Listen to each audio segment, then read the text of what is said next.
Hello, ladies and gentlemen. Welcome to another mod stream. I'm you're me.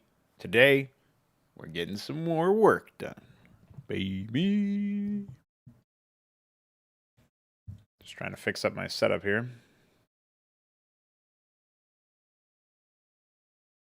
There we go. All right. What's the plan for today, you may ask? That is a good question.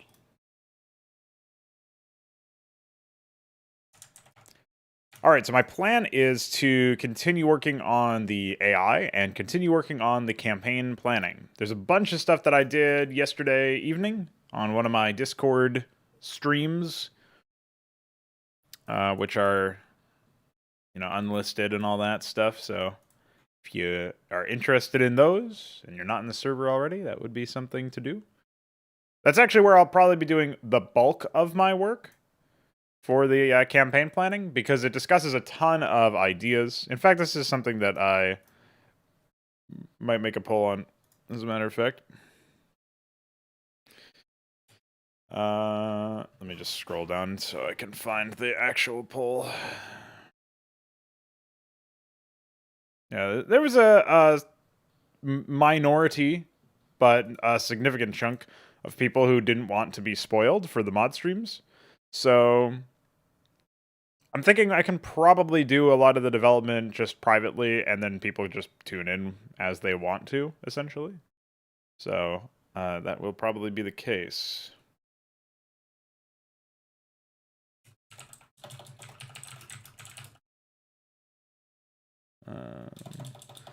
Some viewers would prefer to not be spoiled.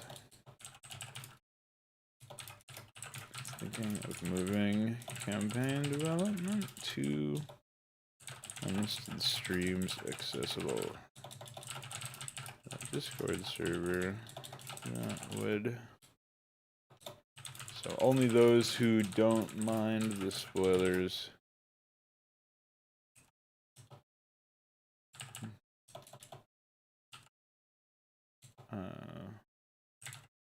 can tune in.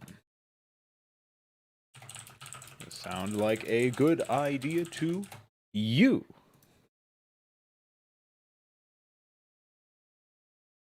Then I guess I'll grab the Discord server link, throw that in here. Whoa!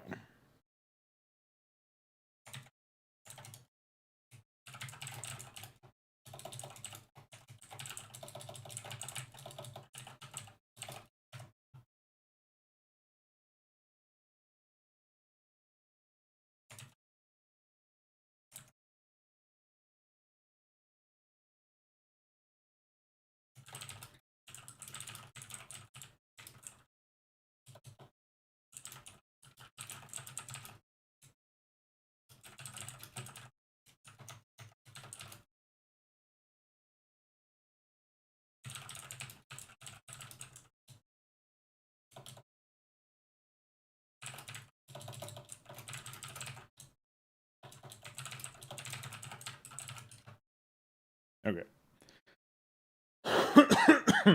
Excuse me. I'll go ahead and throw this poll in the server.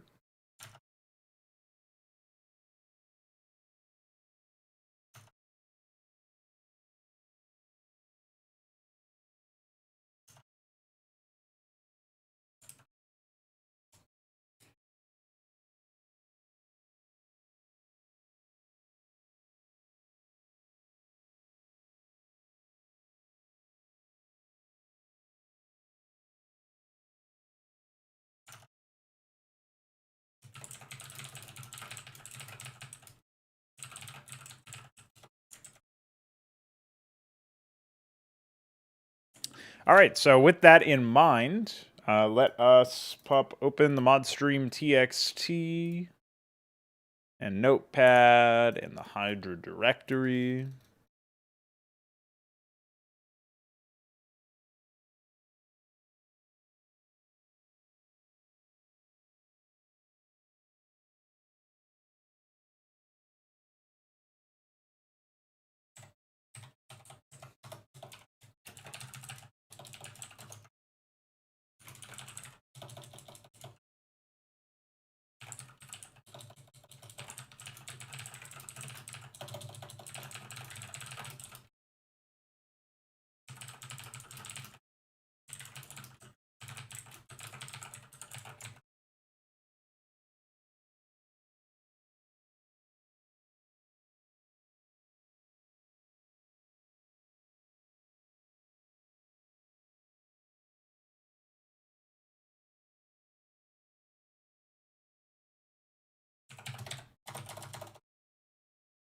That's actually something I ought to test. So I've got the factory. Right now it just calls for the small, and that doesn't seem right to me.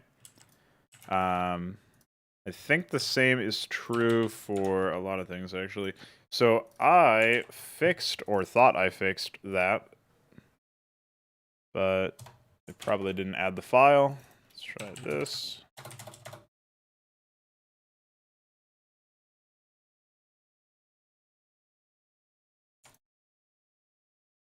So, like, obviously...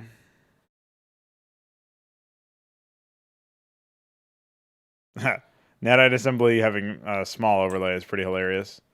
But, like, the command center has a large one. I think the barracks has a large one. Yeah. So I don't know why the factory didn't.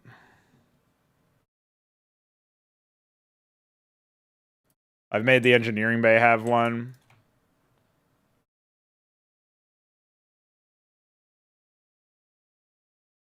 And the science facility.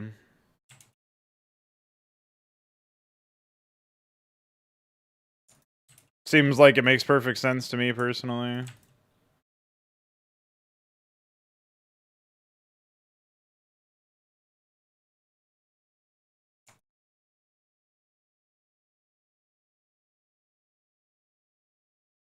Alright, so the treasury should have large, the ion cannon should have large, and the nanite assembly should have large.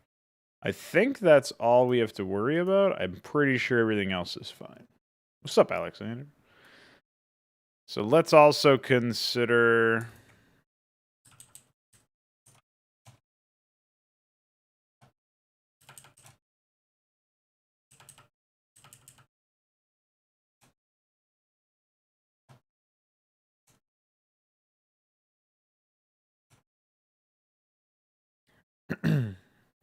I should see about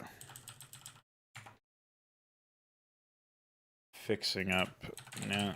Oh wait, let me see. If I go to factory.grp, it's nanite.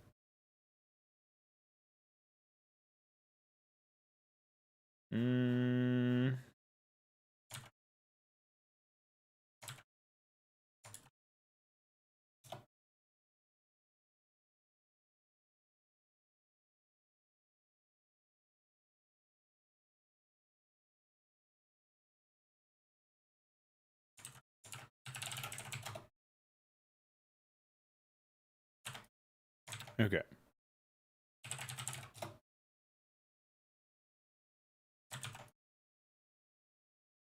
Trying to think about the other factions that I wanted to... I know one of them was the ion cannon.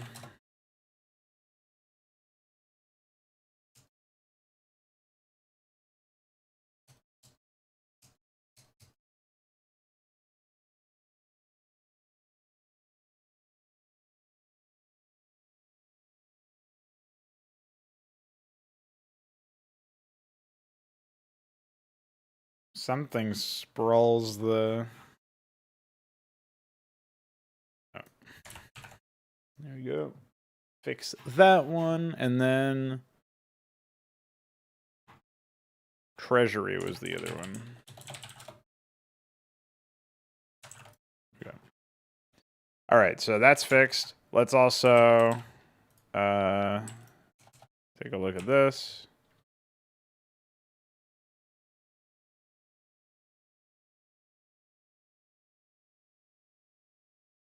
Yeah, Authority should definitely have large. I think Stargate even has large.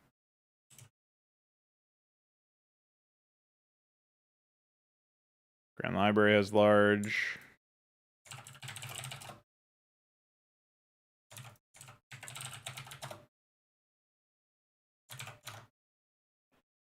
Stargate has small, by the way.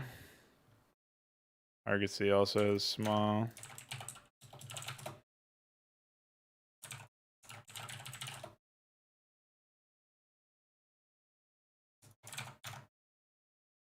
I think Ancestral Effigy can probably afford to have small. It is a pretty small structure after all.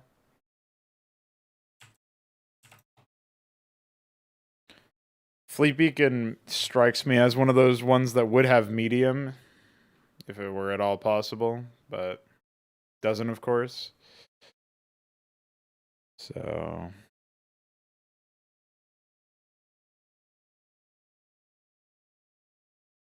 I think it's fine for Cosmic Altar to have large. That one should definitely be small. That's the Celestial Shrine. I think the Crucible had small. Oh no, it looks like it's been fixed if it did. Principality's correct. Strident Stratum should be small. And Stellar Icon. Stellar Icon's a bit more debatable. It is a large structure. I might slightly downscale that structure. In which case it'll make more sense as a small one. Sanctum of Sorrow is also kind of a tough one because it is wide, but like, I guess it looks okay in its current state. Alright, so I know that we want Argosy.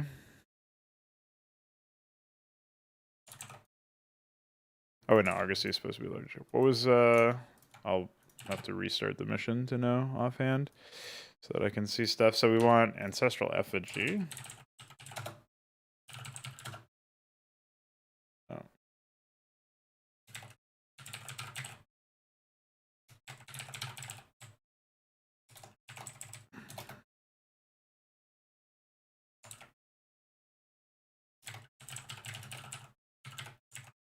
There we go. Okay, and then the Automaton Register is supposed to be large. Celestial Shrine is supposed to be small. Everything is here. Strident Stratum supposed to be small.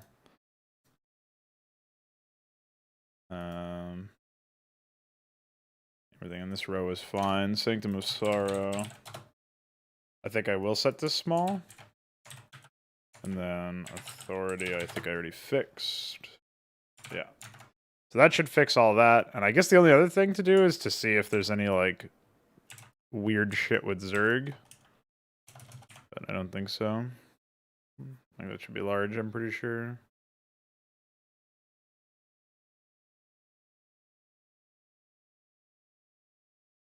Oh, wait.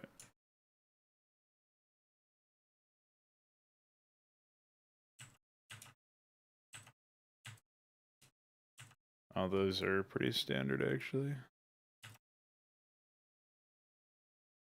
The spoiler issue is mostly just that I didn't... I noticed that a significant chunk of the people who voted on the original poll, as to whether or not there should be mod streams, were concerned about spoilers. So it's mostly just that I don't want to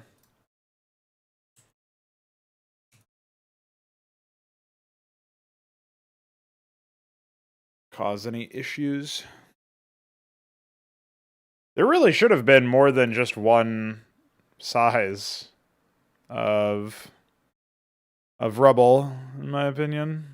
It's kind of crazy. Alright. We won't bother with any of the Zerg ones for now. I think I will just SDF to give me a medium rubble, and then I can start using that. Yeah, I'm not personally concerned with, like, reducing how liberally I speak about the planning or whatever, but I kind of like the format of the Discord ones anyway. That being said, it's probably better for flexibility if I'm not restricted in any capacity, but just I wanted to know what people thought of the idea, and since it's something that I don't really have super strong opinions of either way, like I'll probably continue doing what I'm doing. But yeah, like as you comment, they could just not watch the stream, But a lot of people appreciate like being able to pop in and just enjoy the stream whenever they want.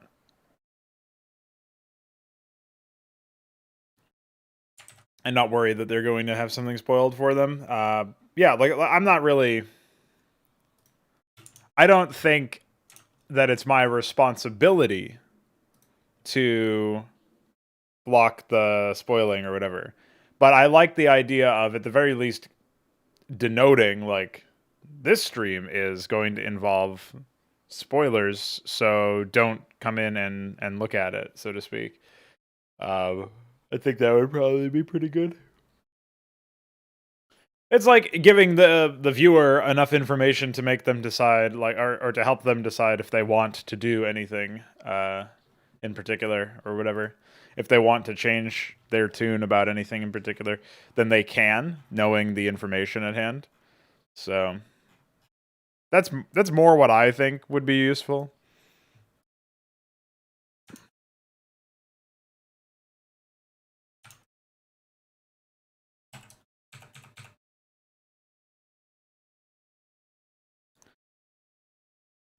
Strident stratum. Let's see what that is like.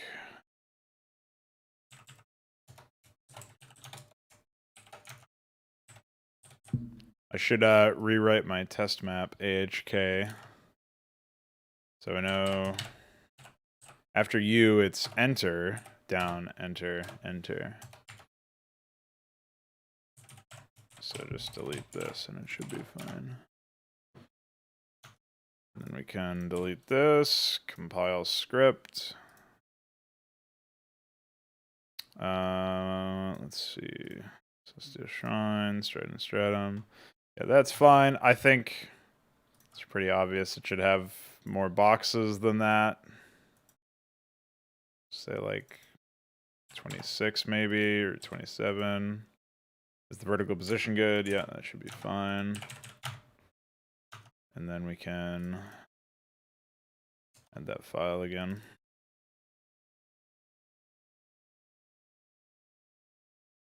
Yeah, they're usually pretty late. Yeah, they're pretty good. I think I might even throw in like in case people end up being interested in what it looks like, I might decide to throw those into a separate playlist or something. And say I won't bother timestamping these or whatever. So we'll say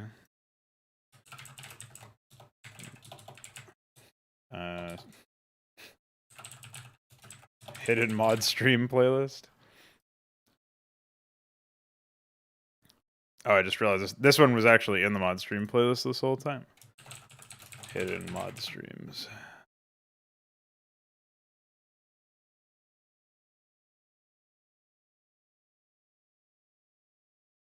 Tags don't matter because it's an unlisted video. And we'll just call this the same way that it was, like hidden stream. This is like HYDRA campaign planning.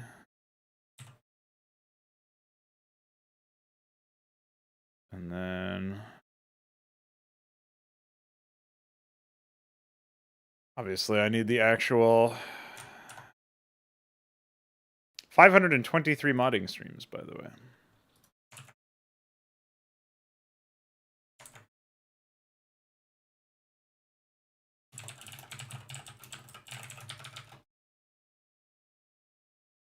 Okay.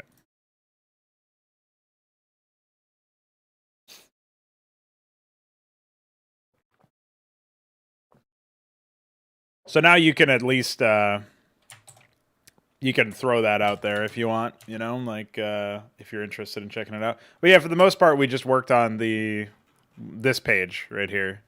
Not really anything spoilery in terms of the work that's on this page. Like, this hasn't really spoiled anything just yet, besides like the actual planning of events or whatever. But you have to scroll down pretty far to get to that. So I don't mind like scrolling around here. But we did talk about a lot of things that would definitely be construed as spoilers.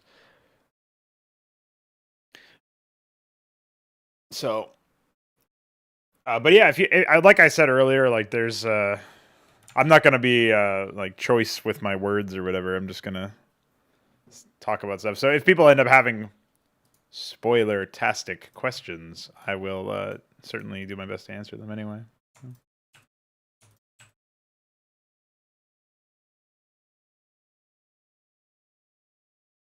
Yeah, that I feel like the Stargate should surely be large. That is so weird that it was not large.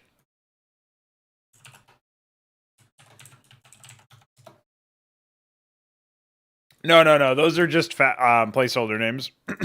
Like, actually, I had a name for the roboticists that I forgot to push, which is Order of the Sacred Templar, which I think is really funny because obviously they don't use Templar armies, right?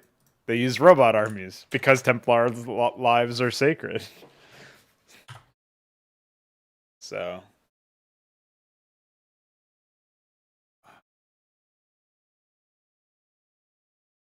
yeah, those are just like I needed something so that I could actually write what I wanted them to be. Like obviously refugees, for example, is not going to be their name. Yeah, none of the Terran faction names are actually final. One of the things that I wanted to do, Veek actually had an interesting idea of pivoting towards locations for the names. So like, you know how you have the Umojans, just like you have the Earthlings, right? The United Earth Directorate, like sort of using the location as part of the name. Was one of those things that I thought was sensible, at least for some of the factions. Like some of them, you're going to get completely different names for. But generally speaking, that's how humans name their nations, right? They name them like United States of America. So the United States is what you're adding to it, but America is the place, you know. Obviously, Democratic Republic of Congo or whatever, you know. So there will almost certainly be for like refugees, for expansionists, for technocrats, and maybe for aspirants, less so, as well as cultists, because they're like more about an idea and they probably don't really have a home base necessarily. But a lot of these guys are going to be named after like where they came from or where their center of power is consolidated, where the throne is, so to speak.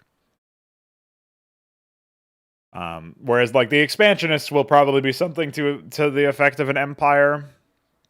I don't want to lay it on super thick about what they like to do. Like I'm not gonna. One thing that most people who are familiar with me anyway already know, and they're probably not going to have this thought cross their mind at all. But I personally don't want to start like having really obvious social commentary or things that could be misconstrued as really obvious social commentary. Like I find that stuff so disinteresting that if you have a faction that like say there's with these expansionists, like if I walk around and have them be really cartoonish and like this is of course this is our territory, like we can conquer it and therefore it must be ours, you know, like some goofy shit like that, then it would some people would see that instead of just seeing it as bad writing, which is what it would be, like lazy writing.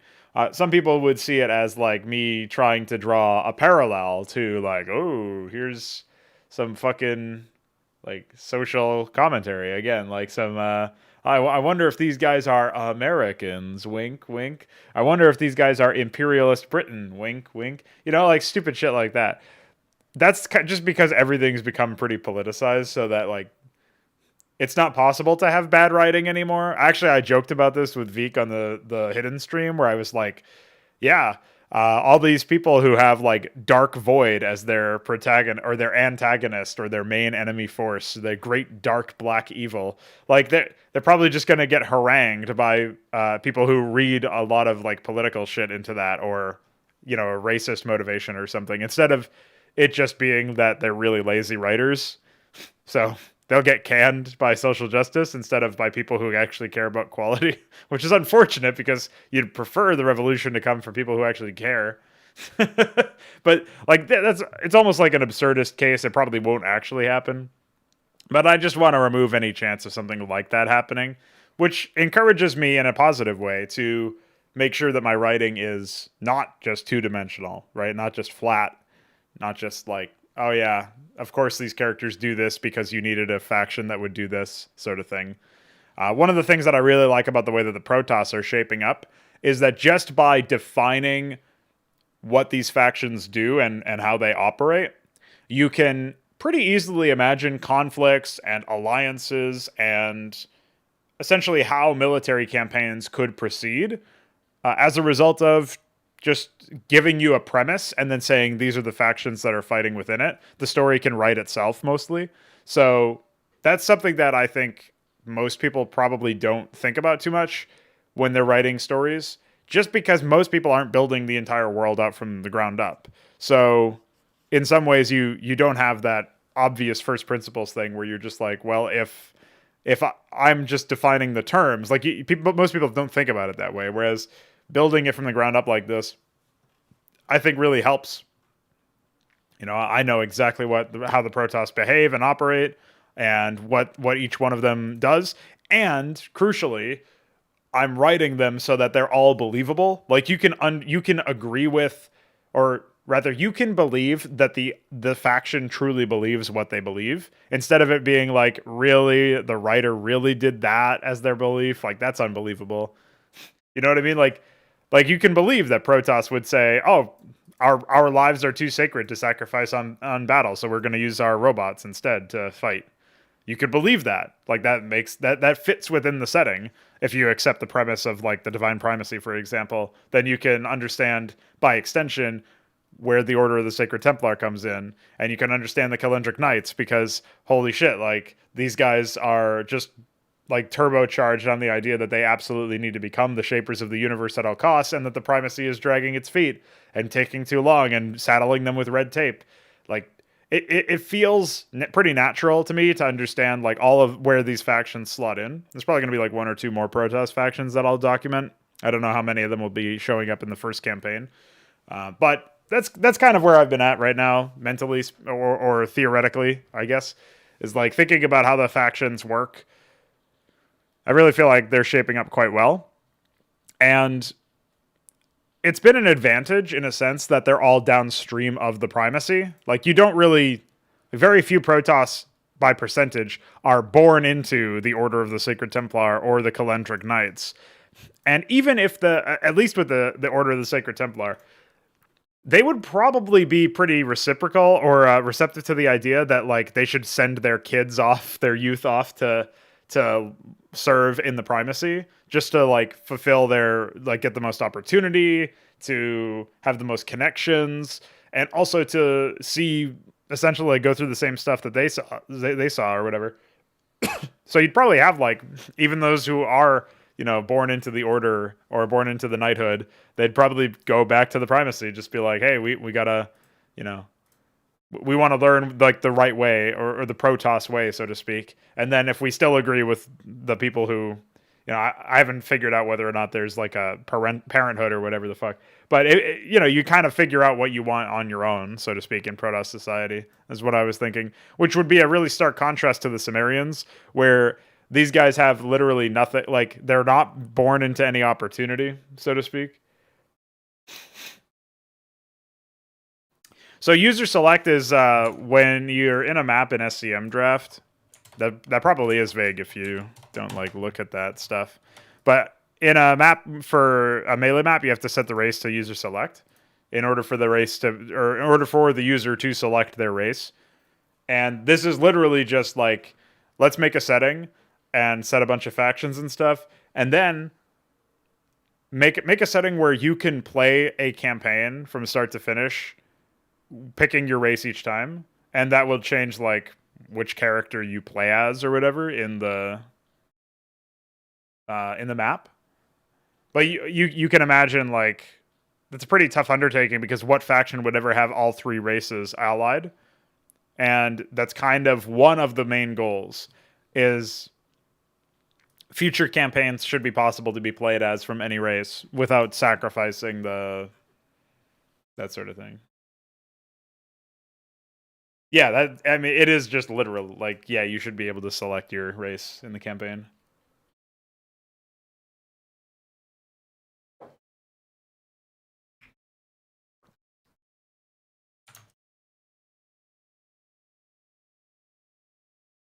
So I guess we could say it's like arbitrary race or something. I'm not sure how I would reword that exactly. But yeah, the idea is we've got, I mean, there's just so much that you can work on, right, in this context, but that's the main goal anyway. Oh, yeah, I was curious. I wanted to ask Veek something about the site.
What's up, Veeker? Sorry, I had to respond to a DM. CA! No, I'm just kidding.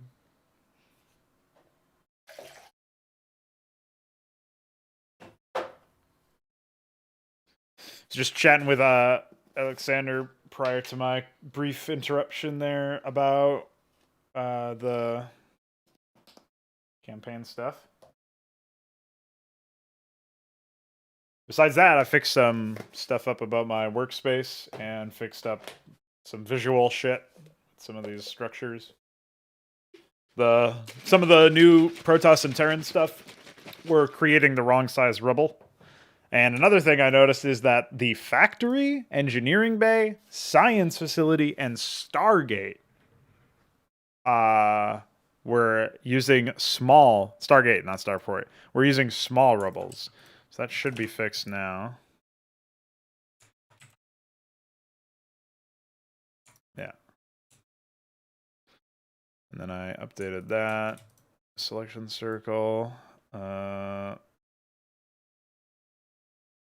Argosy was using small. Fix that as well. Oh yeah, and then Ancestral Effigy was using large, which looked a bit odd. Anion Assembly was using small, which was pretty hilarious. Yeah, Starport was... I think Starport was actually fine. But yeah, Science Facility, Factory, all this stuff. These were all small, basically. Ion Cannon.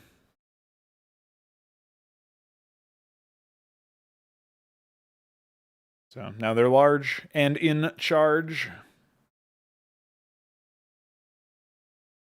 So pretty small detail, but figured I'd finally fix it.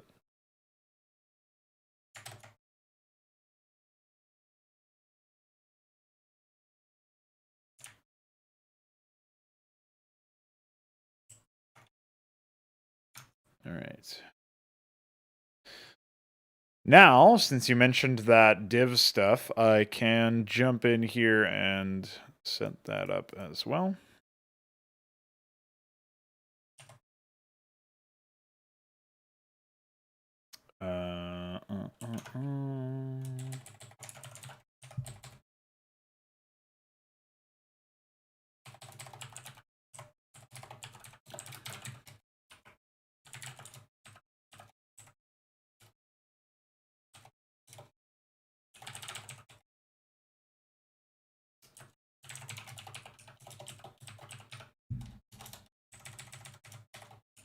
Glad I can't type at all.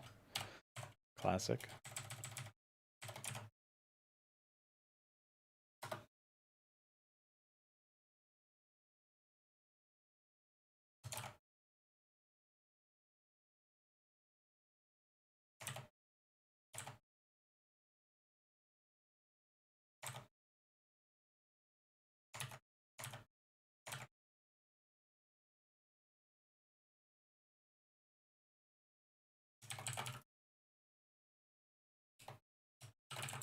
Yeah, I figured the nesting stuff was always there. I just didn't know how to actually do it and hadn't seen any examples.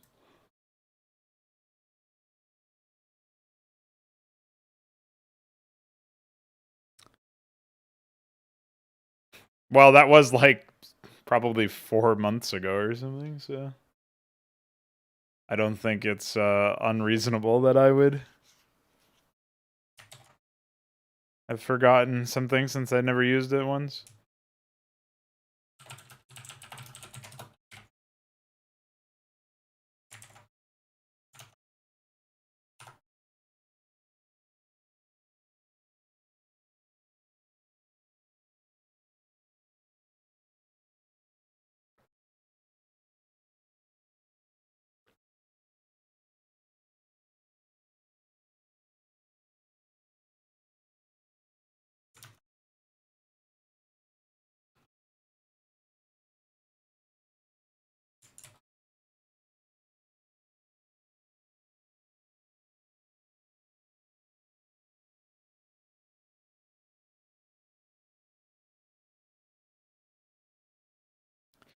So I was thinking about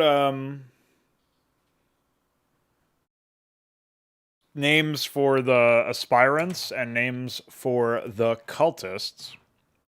And I came up with nothing. yet. I was looking into Greek choruses and stuff that were used in Greek, like ancient Greek plays and stuff.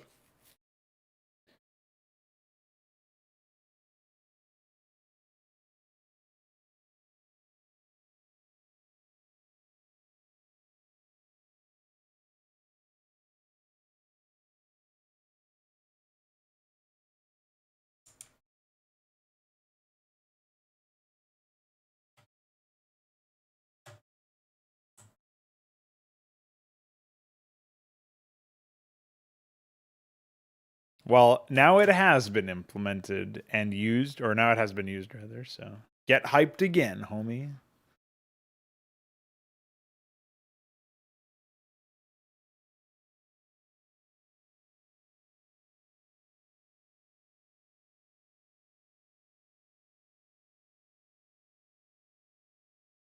It's fairly easy to use as well. Unfortunately, it makes me want to re-indent everything, but I'm not doing that.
I'm looking up some mythology stuff, and I'm not really finding anything that's grabbing me to that respect.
Okay, so I can't find anything off the top of my head and off of my initial searches. We'll probably save that for later. Either way, maybe another hidden stream. Oh yeah, and I guess I'll check back in on that poll before jumping ahead into the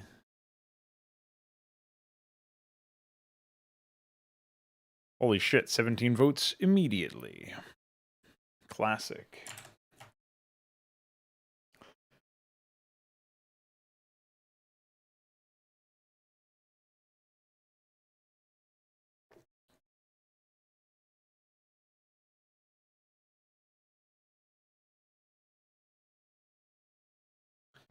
Can't do anything about that. We'll jump away. And off to the races we go, homie.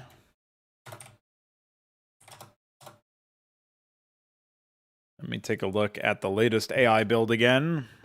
I want to study this stuff.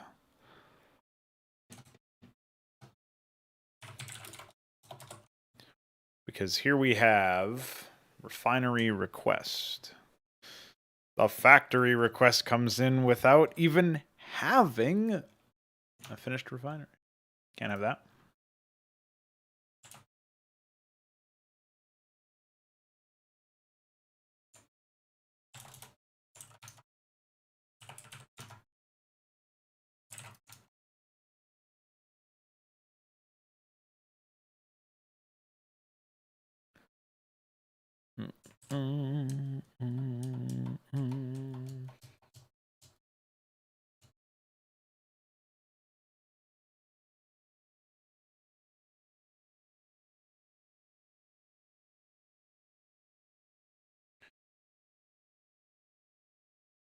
There's not really any reason why he would get hung up on this either, so I'm pretty sure he didn't when I was studying him earlier.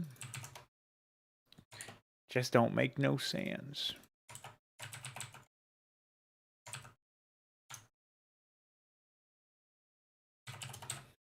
Wait, got to add.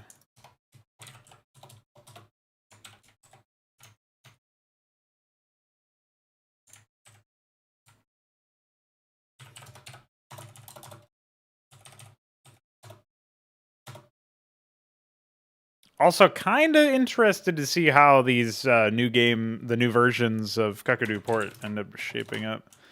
Though I'm also not crazy expectant necessarily.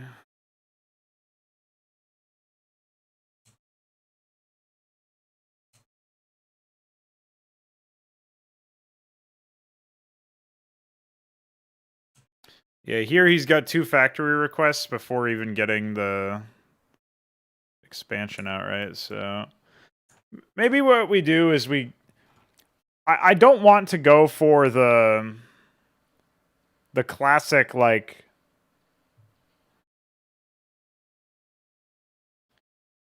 what I don't want to do is do wait build or wait build start or whatever, because if you just harass the AI perpetually in the early game, they will never progress from their build, right?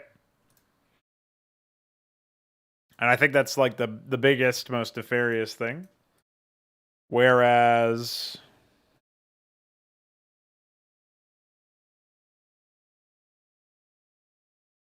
yeah, not 100% sure what to do in that scenario. Maybe we can jump into the refinery. Like, I know nobody's going to rush down the AI in, like, ridiculously short order, so to speak. But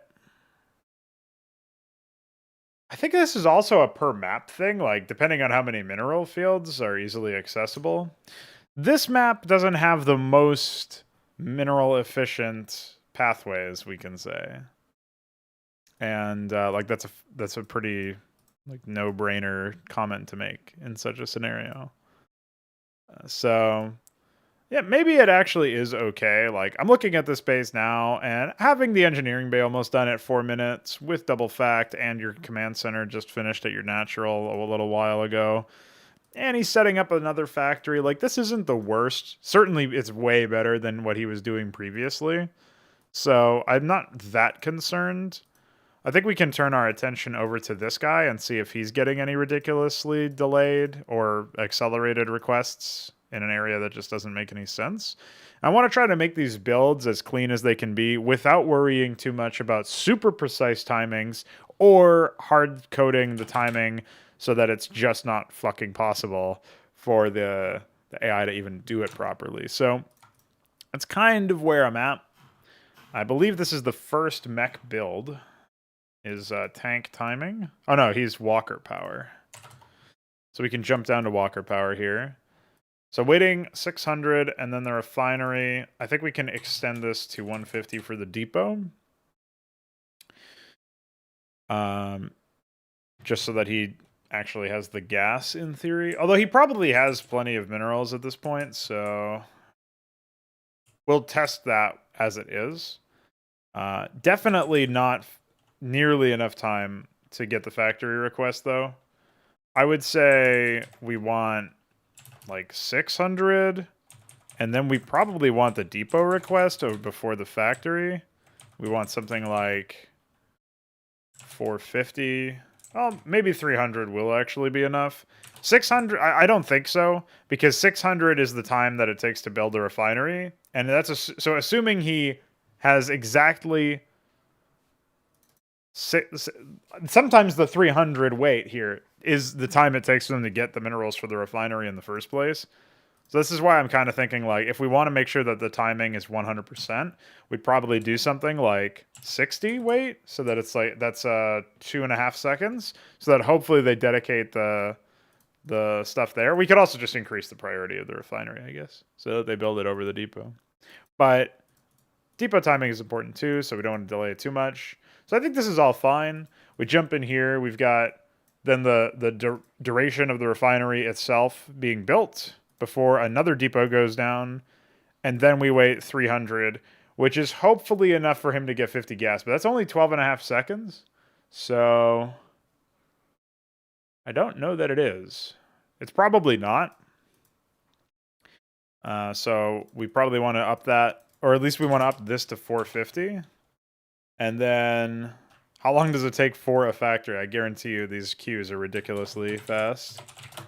Yeah, it's 1200 for a factory. So assuming it goes down immediately, if you only have now 450 plus 150, this is half of what you would want for the Cyclops queues to come out.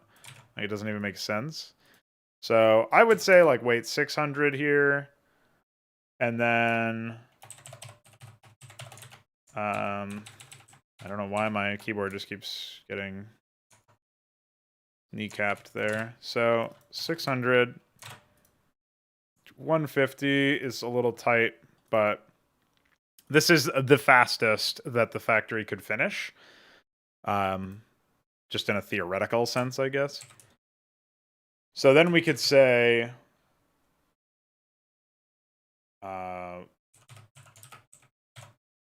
wait 150, wait 300. This is the fastest the second factory could finish. And how long does it take for a Cyclops? Oh yeah, I actually just realized I was using I was using another unit stat file instead of our unit stat file, but thankfully everything there is accurate, so we do it to Cyclops. That's only 480 to queue a Cyclops, so they actually do have enough time here to queue another one. So in this case, we can probably leave this as like 60 again, and then how long since the last factory? 150, 150, 300 is 600, so we would still want to wait. Probably want to wait like 300 and 60. Maybe just, yeah, wait 420. And then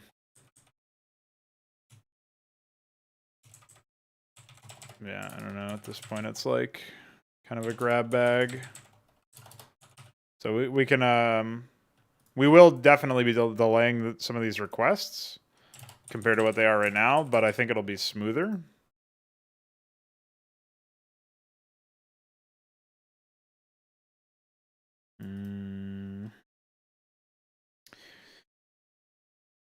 Yeah, technically that actually would be fine.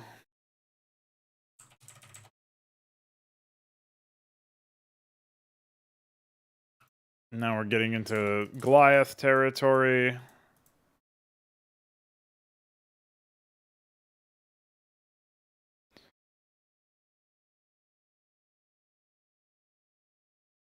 I'm actually going to jump this up here, remove that instead of worrying too much about this.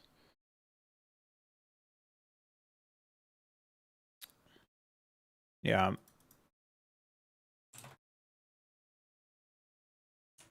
At this point, I think we can start to get into, we can let it sort of run because it's going to do its thing. So this is why this is a very heavy one base all in type build, isn't it? I mean, this is a long build order for it to finally get to its expansion like super late, right?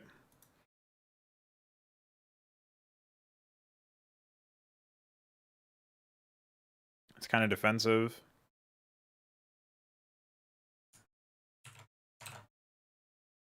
Yeah, to be honest, I would say something like this is probably fine. Just cut some of those other Goliath builds.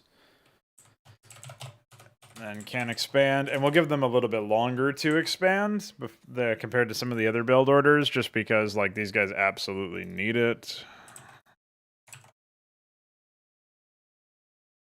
And 300. We can probably do like 24 here, to be honest, and then this can be 450 or 300.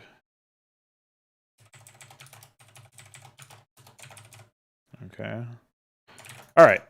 So that's my initial makeover for that build. We'll see what it actually changes when we get into the game.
All right, so I was thinking that maybe I should devise a AutoHotkey script that will get me to the AI maps, so that I don't have to worry as much about this. All right, refinery first, then depot, like that.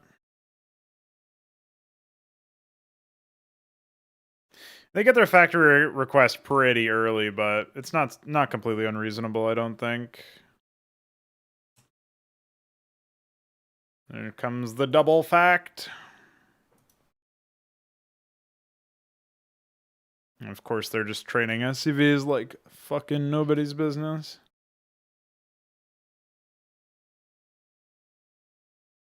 Yeah, they don't actually have that much cash here. This is where I would probably prefer that they would take men off of gas. Because they've delayed their third fact very, very late, like super late, to be honest. They have enough to get a tech up here as well.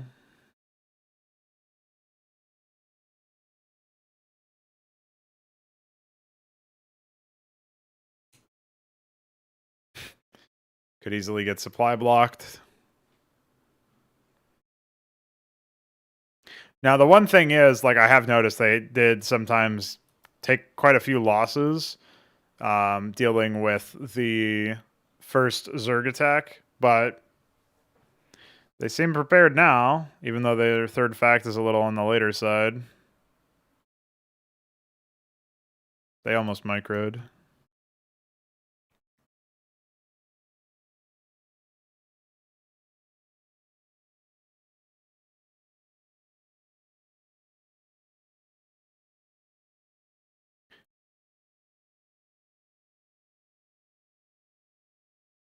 I think these are going to help defend or something.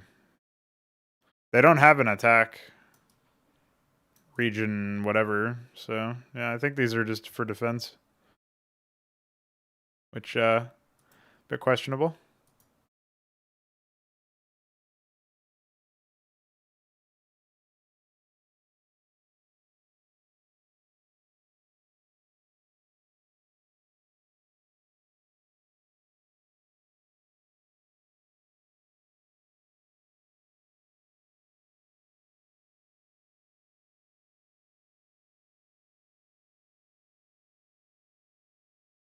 They even deal normal damage. Imagine if Cyclops did explosive instead. I mean, their passive does explosive, but whatever.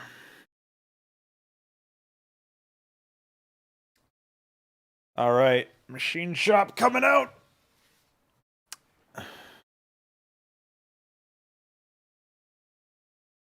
Salvo yard, another machine shop. Fourth fact. And fifth fact. I might have to rewatch this, to be honest, because it seems like they may have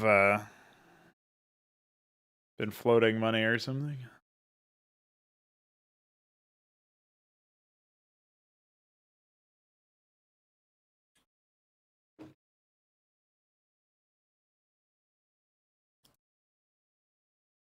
Okay.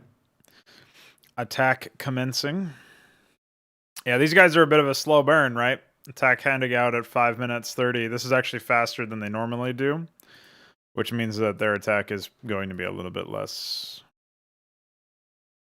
epic, potentially.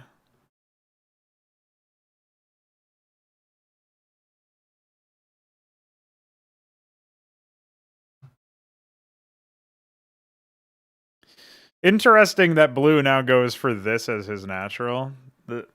That was the only reason why that's happened is because there's...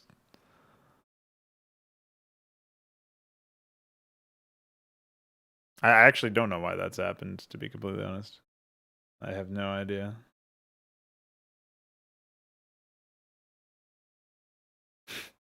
I guess because I raised the ramp, but it didn't happen over here. That's interesting. That did give me an idea for more map edits, though, so maybe I'll explore those after I'm done watching this. But I think, I mean, we're kind of out of the early build. Like, we're not completely out. He's obviously not expanding yet, so he hasn't gotten to that stage, but... He apparently wants a machine shop and another factory, which is pretty funny. Wait, does he? Oh, 1, 2, 3, 4, 5. Yeah, he has the request for another factory.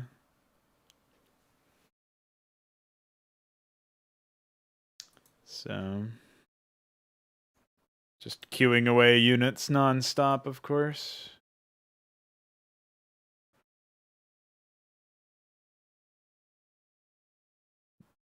A large Protoss army.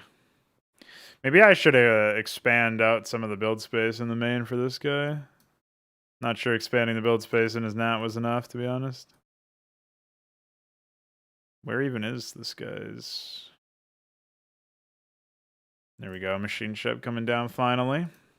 It looks like he doesn't want to spend his fucking money on a factory until... I mean, maybe he did have a lot of money for a while, but he just wasn't spending it, which kind of makes me a little worried. But I think it's because he couldn't satisfy the add-on request because he had so many units queued up. But I don't know for sure.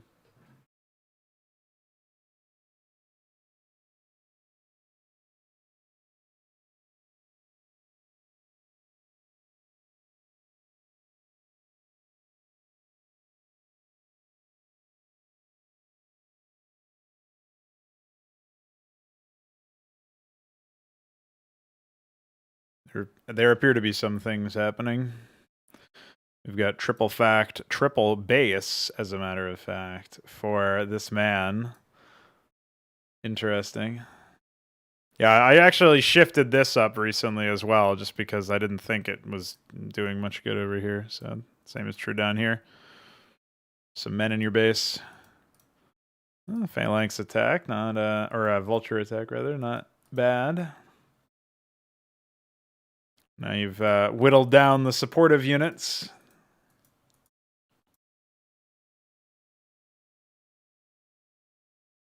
Easy. We do finally have an expansion attempt coming out from our man. I don't know about laying spider mines in your mineral line, dude. That might be asking for death, to be honest.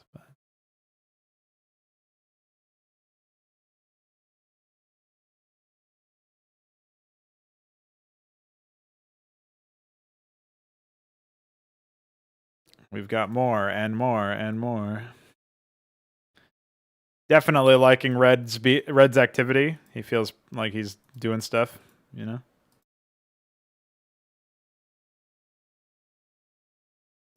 Reasonable.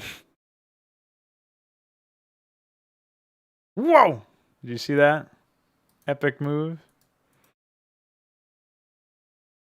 Oh!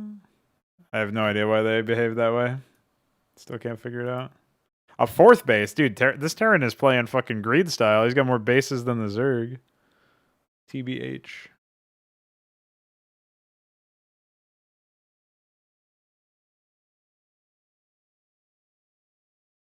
Hi.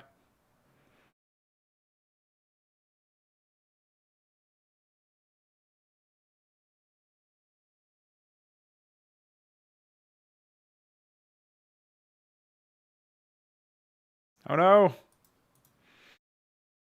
We have no detection!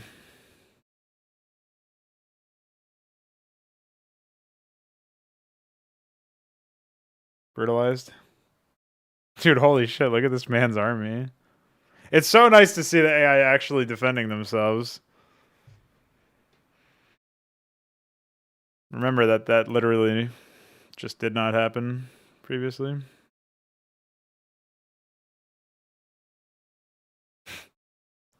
In many cases, anyway. Hi. I see a traveling magical missile has made its way over there. Look at all this production. Look at way too many drones.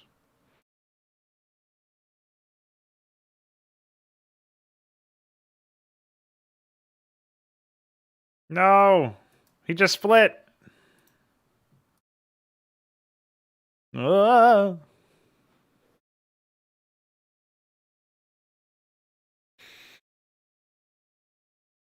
All right, boys.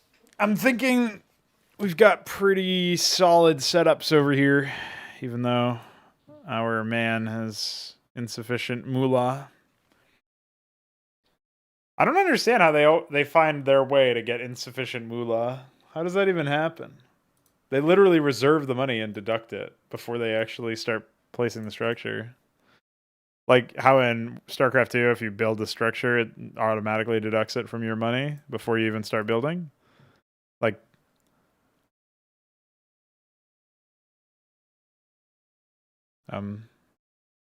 he's broken. He lost his mind. Ah! Terran on Terran action. Terran wins. What the fuck?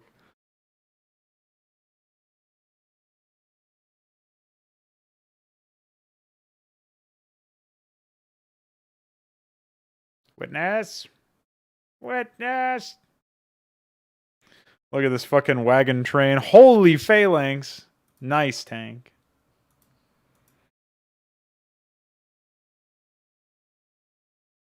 Dude, this guy's on 4 bases. Well, he's about to be anyway. Looks like maybe he was stymied earlier. Nice fucking tanks, dude. Man, they're all dead. Bye, phalanx.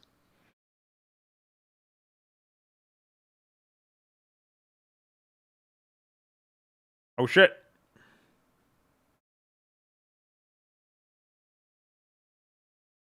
I just saw an architect actually die, and that might be the first time ever. Meanwhile, more units. Hi. And talk about a phalanx.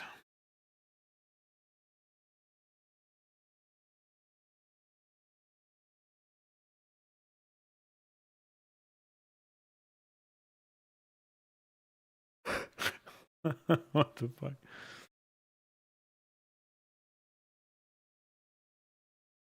Zerg here.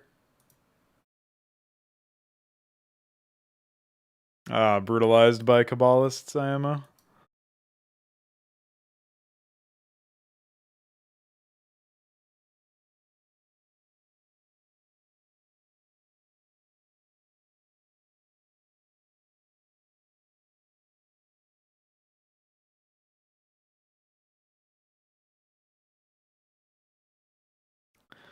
I actually wonder what will happen at the end of this.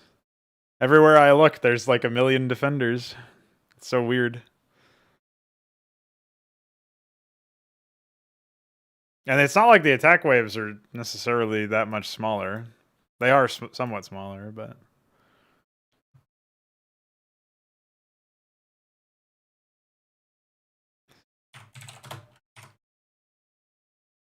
I'm also noticing the beginning of the stack for the Protoss armies. They just have all these fucking units they are not using.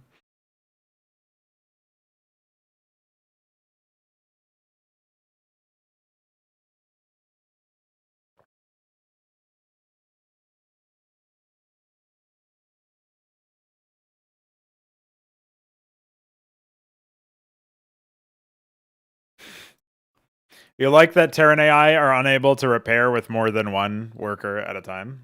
So there are now 3 units in the queue waiting to be repaired. That's pretty good. 1 unit per town, I believe. So for example, a unit could come over here and an SCV could be the assigned repairee. What a mess.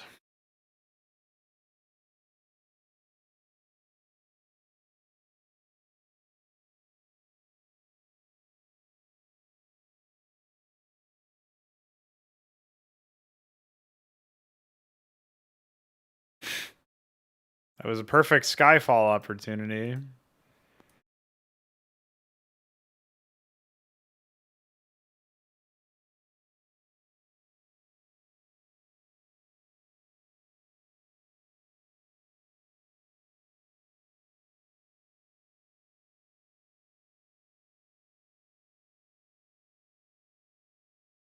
Oh shit. Get disruption fielded, idiot.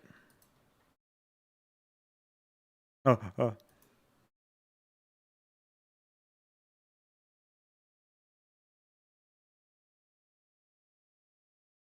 I am noticing that the Terrans specifically seem to be less inclined to actually build the gas structures at their expansions for some reason. This guy's got 2. But he's had this base for a while and this base for a little bit. This guy's had this base for a while.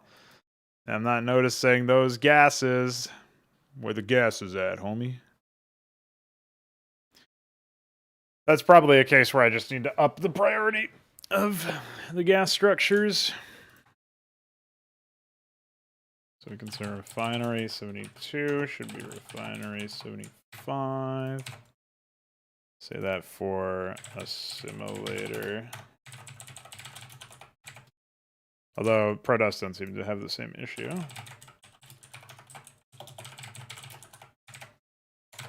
But we'll do it for all races anyway. Just in case, because the Terrans are using the new system where a bunch of priorities have been changed, and eventually that will be true of Terran or of Protoss and Zerg as well. So, yeah, I'm not necessarily seeing that the Terrans are like the massive heavy lifters, but they are down on gas, so maybe that's why. In the early stages of the game, before everybody else got a bunch of bases, the Terrans were like some of the scarier players, right? Now we're seeing the Zerg take center stage, at least orange. We're seeing teal and brown hit it off as well. I think blue's doing some stuff. I'm just not really privy to a lot of the information off the bat, but it's slightly harder for me to pick out at the minimap. Oh, actually, this Zerg player for his third didn't take his gas, so I guess it is still happening to him as well.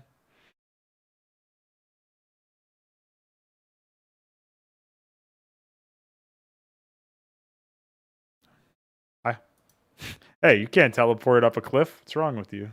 Holy fuck! What a god! What a legend!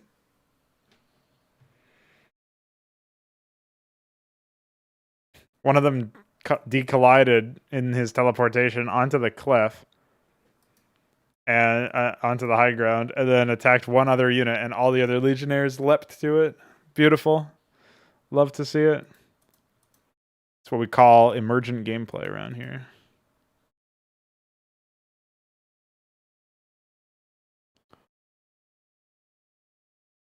Brutalized.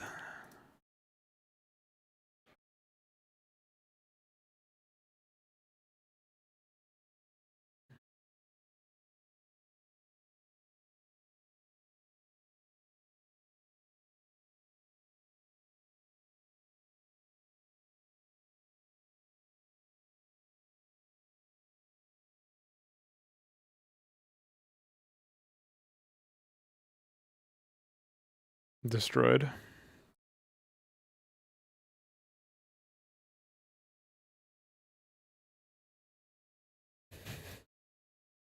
Simulacrum already feel like they don't do anything, but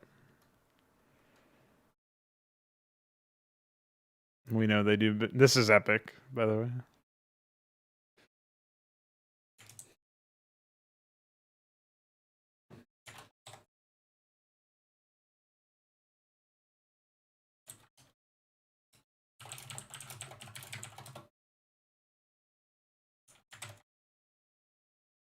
Oh, I'm glad I tabbed. Came back to see this. What the fuck?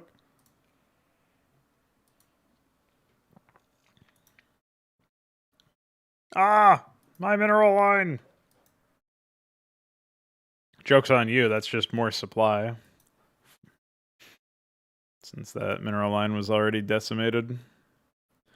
Hey, any chance you guys could get more gas? That'd be pretty cool.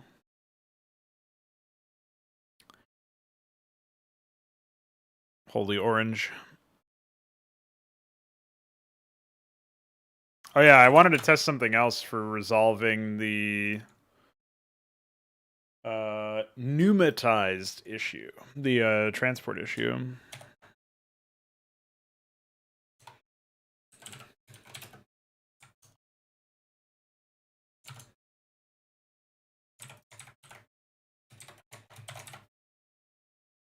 Okay.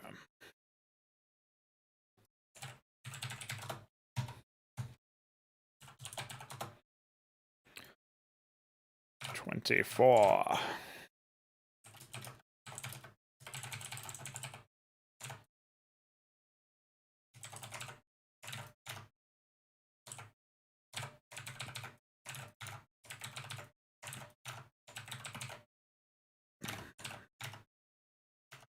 Because I'm pretty sure they don't use transports because they are hard-coded to only consider them transports if that upgrade is researched. If we can find the hard code, we can obviously disable that, but I would just like to see.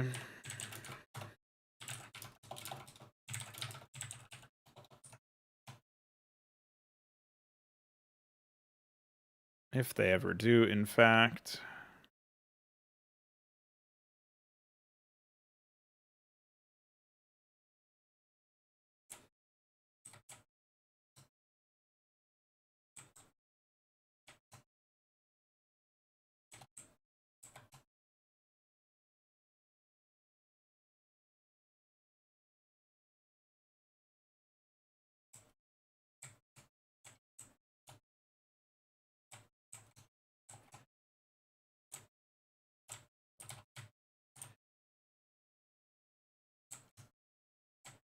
They could definitely do a little bit more with larval colonies, I think. They're getting a lot of fucking hatcheries.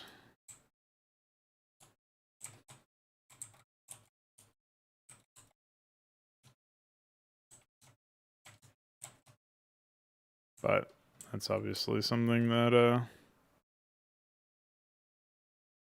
just gotta figure out over time, I guess.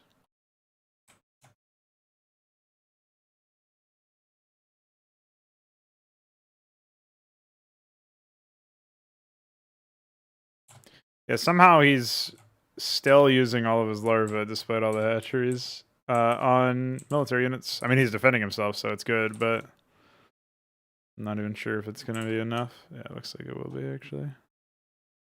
Got some much needed assistance. Quasarquay will help him scale up as well. He should be able to actually staff this base now in terms of worker counts.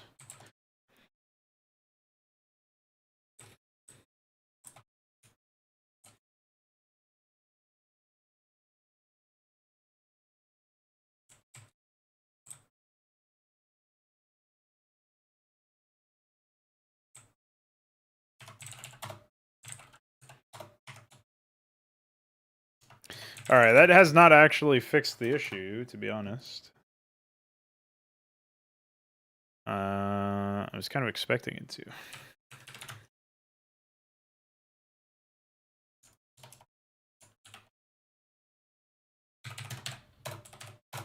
Just make sure that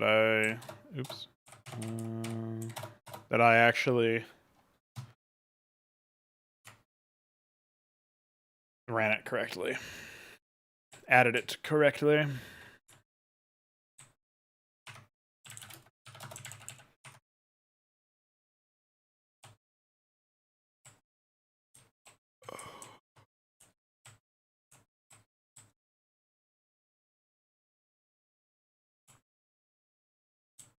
The other thing that I do with Zerg that I don't do with the other races, at least I don't recall if I do, is I don't often confirm the expansions or finish the expansions off with capped expand, which is a command that essentially it expands the captains, it expands the regions of the base. Like, if I'm pretty sure. Oh, I actually do it for Terran and Protoss, it looks like, when the town center finishes.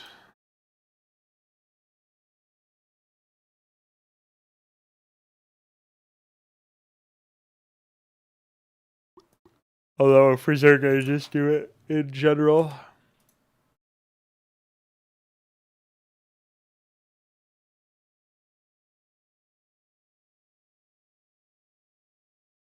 I don't know if this is Zerg getting absolutely fucking demolished and I missed it, or if some really retarded bug happened. They didn't spawn in correctly. I'm guessing they got demolished because even though I don't see any rubble, I saw some corpses and this is obviously on fire, so. And they have gas. Yeah, they must have just been almost beaten to the brink of fucking death.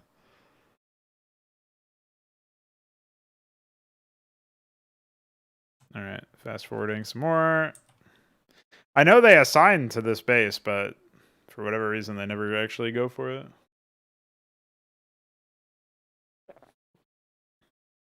Which is really weird to me because Czech Transports is 100% active.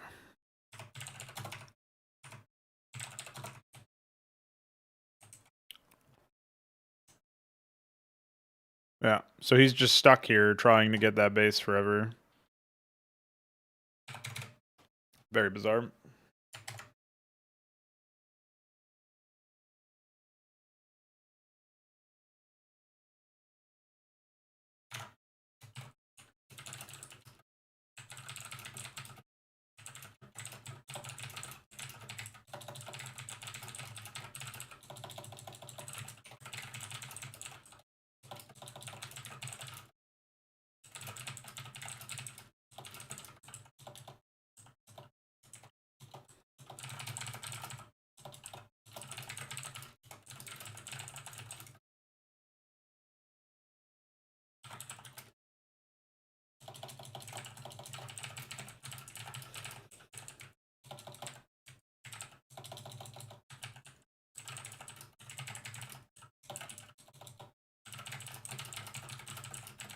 So I've asked iQuare the question about it. We'll see if he has any ideas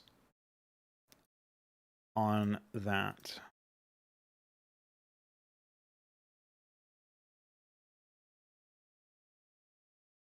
Hey, apparently people want Deus Ex Human Revolution. Guess I'll be playing that later.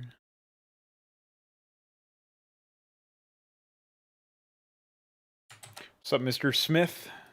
How you doing, homie?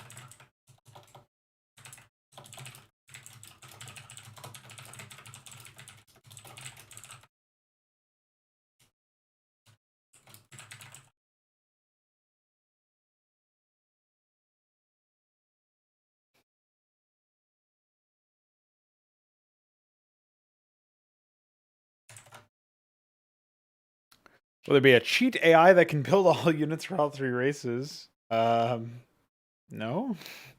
There might be an AI that starts out with, like, in a special scenario where an AI that has, like, a command center, a nexus, and a hatchery or something, but no, I'm not, aside from some scenario like that, I don't see too much on the cards.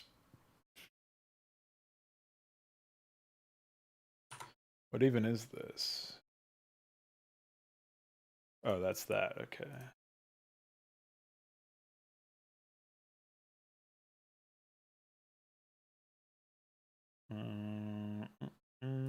Okay. Do that. Bring that up. But yeah, I'm doing pretty good. Having some fun working on the AI.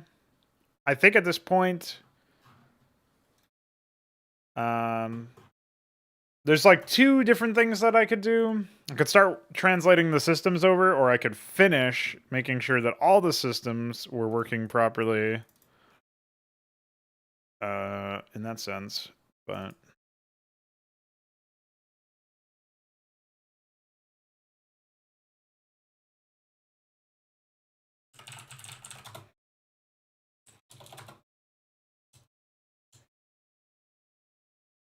oh yeah, match case was on.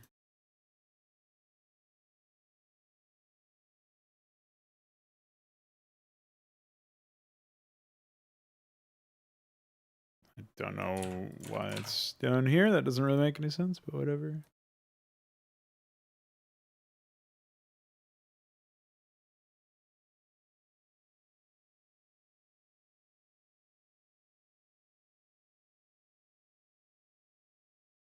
Yeah, so that did nothing for us, unfortunately.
AI can build all units from their race.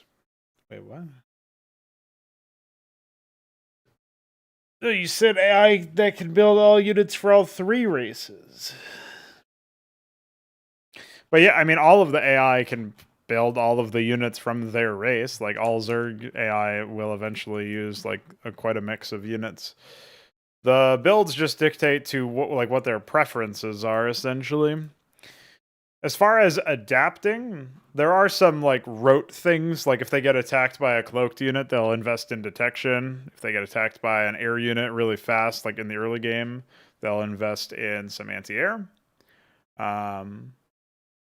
Aside from those like call and response type things, though, it's very difficult to design a system that will adapt appropriately to any situation, because either you have to hard code every single thing, like if the enemy is using this unit, then do this. If the enemy is using that unit, then do that. Or you have to make it so that the AI, like that's kind of like a brute force thing or whatever, but you could also just try to like get the AI to learn stuff itself, but I'm not a neural network writer, so don't think that would be feasible. We will ideally have a couple of additional things that we can do when we get a new scripting language in, which has actually been talked about a little bit more recently. I don't know how likely that is to happen anytime soon, to be completely honest with you, but I think there's a pretty good chance that it works out to some extent anyway.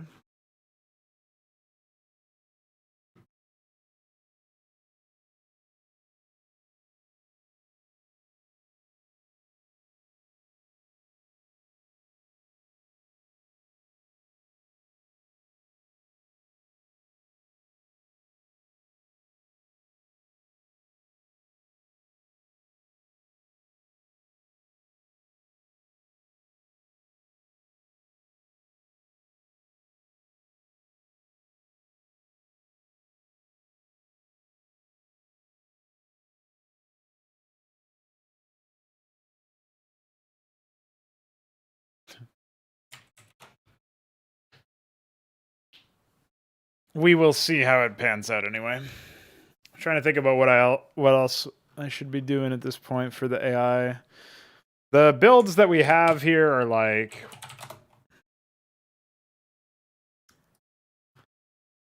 set up with this in mind here.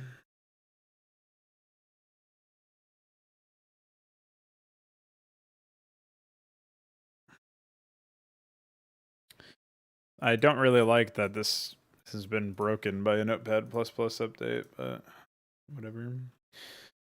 So we have these preferences that come out for stuff like this.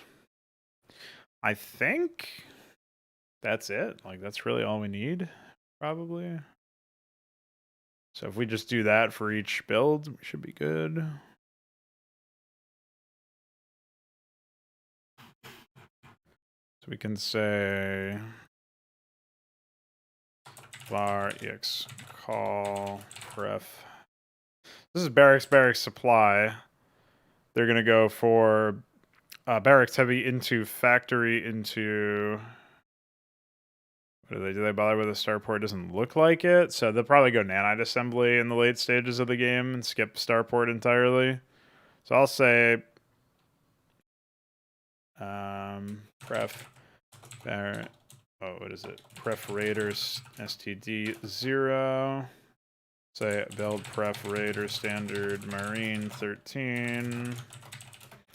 Pref raider prod will be 0. Build pref raider barracks 13. Var ex call pref raider support.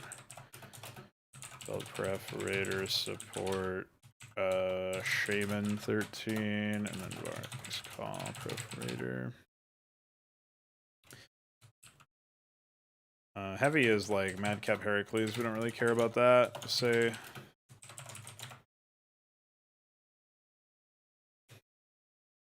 pref mech standard 0. Build pref mech standard Cyclops 13. Mech machine.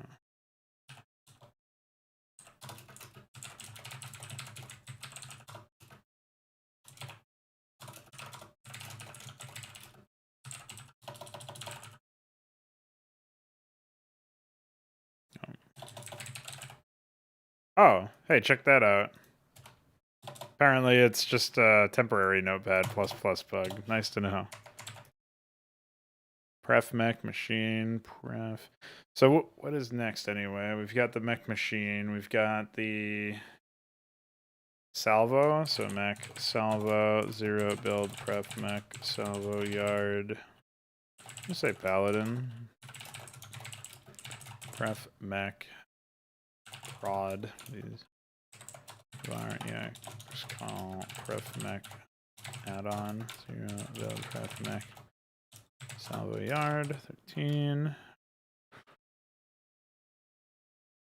and then build pref mech iron foundry var call pref mech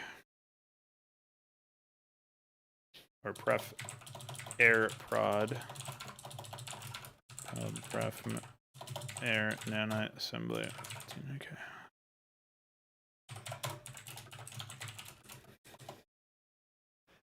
So mech into air means we're building, say, pref raider prod 0, build pref raider captaincy 13, pref mech add-on 0, build pref mech machine shop.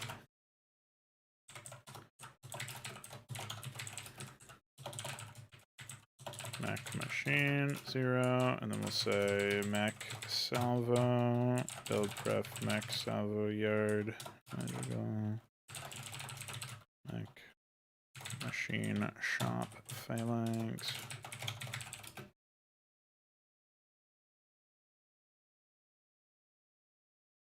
Well, we already have 3 healing units for Terran, so I don't know that we need another one.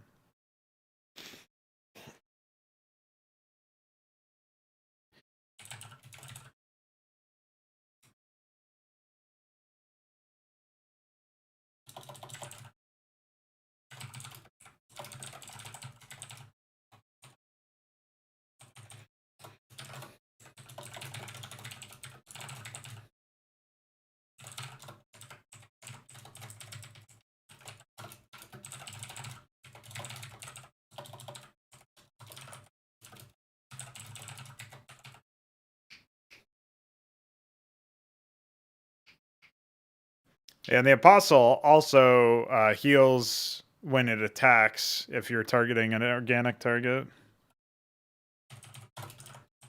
which is pretty banging.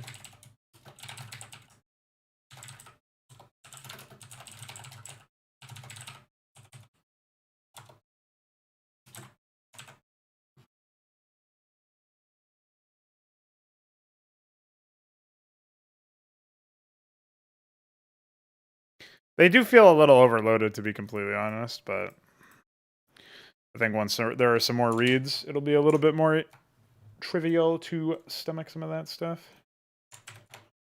But how you doing, Kian? What's poppin', homie? You ready for some fraud strike later? Some jumper strike? Oh shit. I'm out of water. This is truly a terrible sight to behold. So mech tank timing. I wonder what these guys would prefer.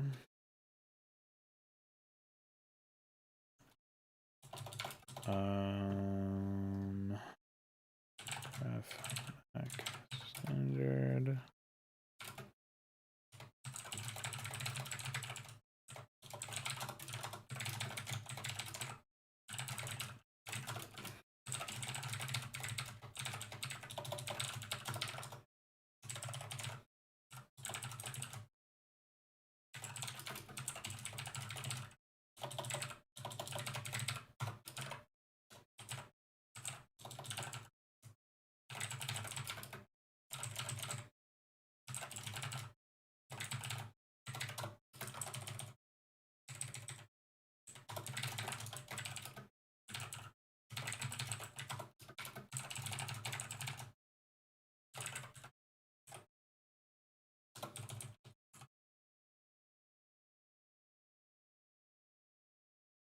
.360 divided by 0 degree upside down 3 scope jump attack.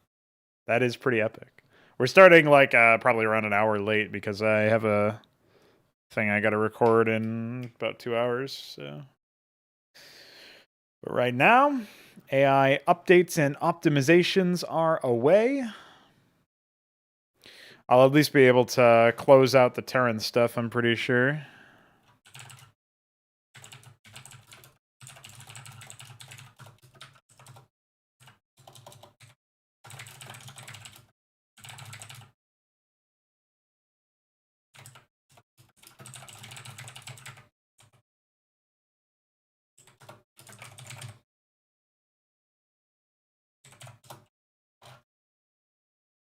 Oh yeah, and then I guess we should do standard.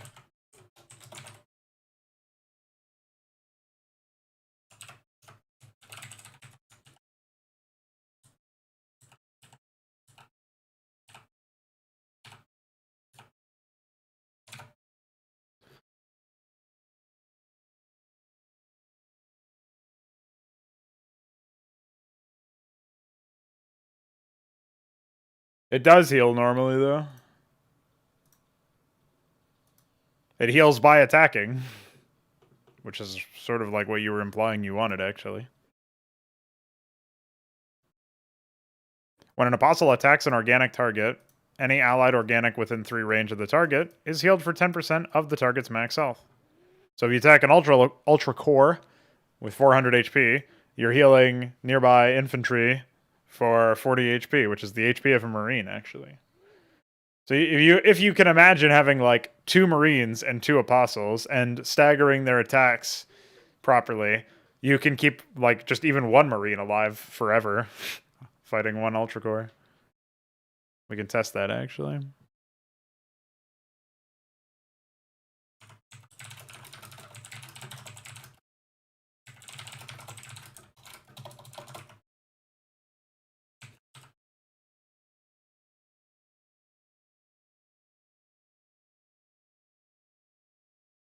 Oh. Pranked. Almost worked. Although I don't know if it would have ever... Here's another thing you can do, actually.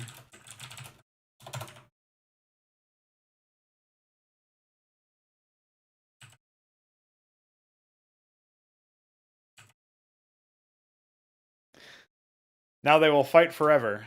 I'm not kidding.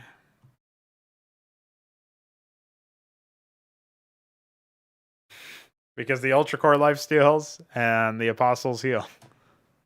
And all you needed was 3. Well, you probably really only need 2. Yeah.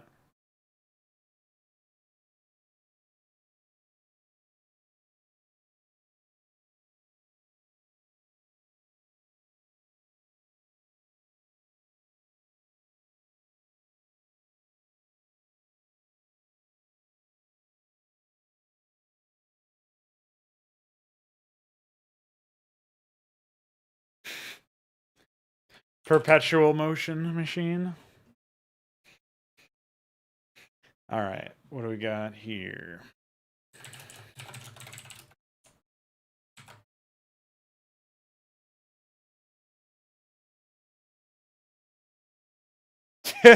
Yeah. Yeah. Something to that effect. Sounds about right, to be honest.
Oh yeah, I forgot to do this. Oh wait, no, I didn't. Never mind.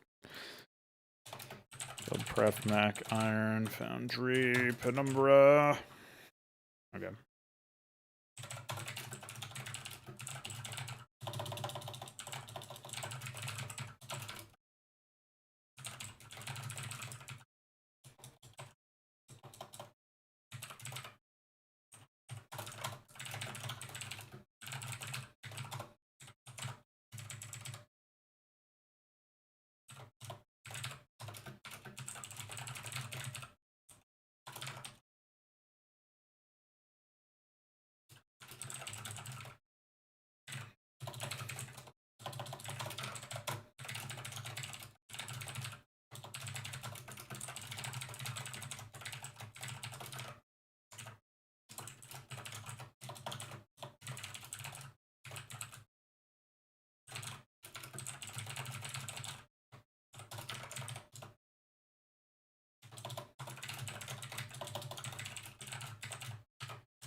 I wish that you could actually attack ad probe, to be honest.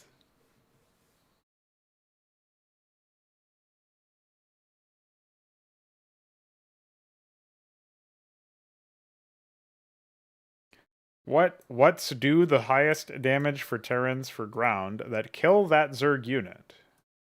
What? No, what I said was the Apostle heals based on your 10% of the maximum life of the target. So if it's an Ultra Core, then you get 400 or 40 health because it's 400 divided by 10. It's 10% of 400.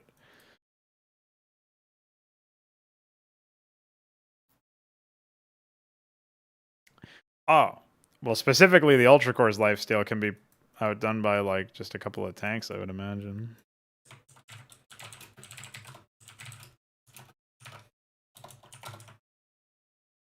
Even in tank mode, probably.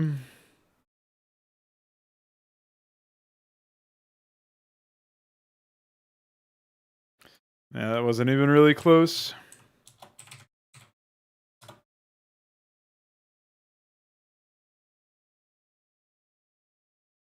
He could probably kill 2 if I had to guess, but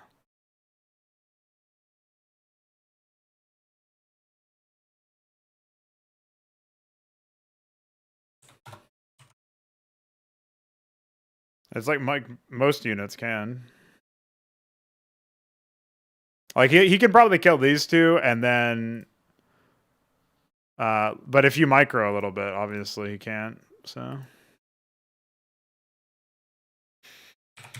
yeah. And you're never gonna have battles that are that small in Hydra anyway. For the most part, you're gonna have like 12 Ultra Cores against 36 tanks or something absurd.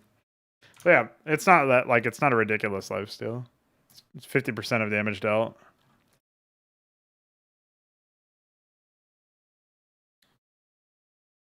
Var X call pref mech.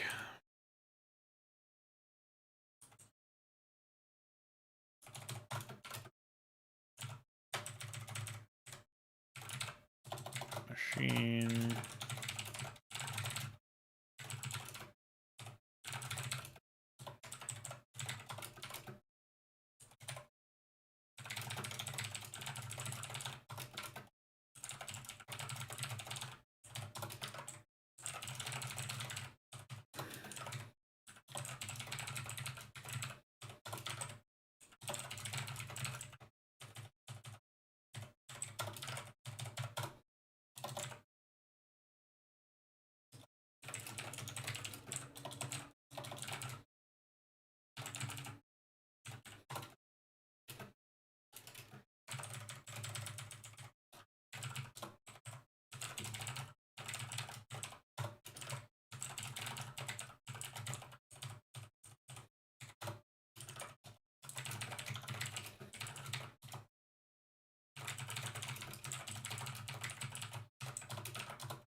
I do like that idea, to be honest.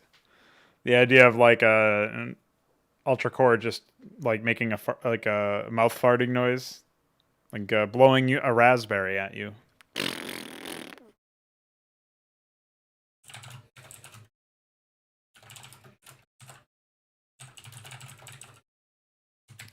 Wait, what am I doing? Build pref mech, iron, foundry. Yeah. Should be enough there.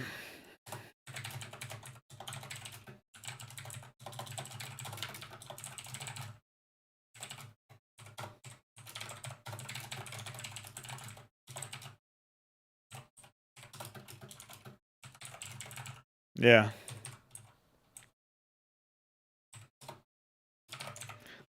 That's my kind of shit, to be honest. Oops. Have I done all the mech builds? There's one more, right? Oh no, this was the last mech build, it looks like. All right, so I just have to plop these in for the Raider build or Raider builds and the air builds, and then we should have fully functional, like Terrans in theory. Obviously, some of the builds specifically are going to be in need of assistance, like manual tuning. So I guess I'll take a look at the new look Terran Walker Power one in that map. And then from there, I'll just start like slotting in other ones just to verify them. So yeah, Terran will definitely get a good look-see.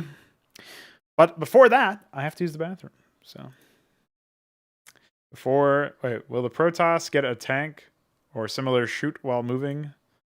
I'm not sure about firing while moving, to be honest.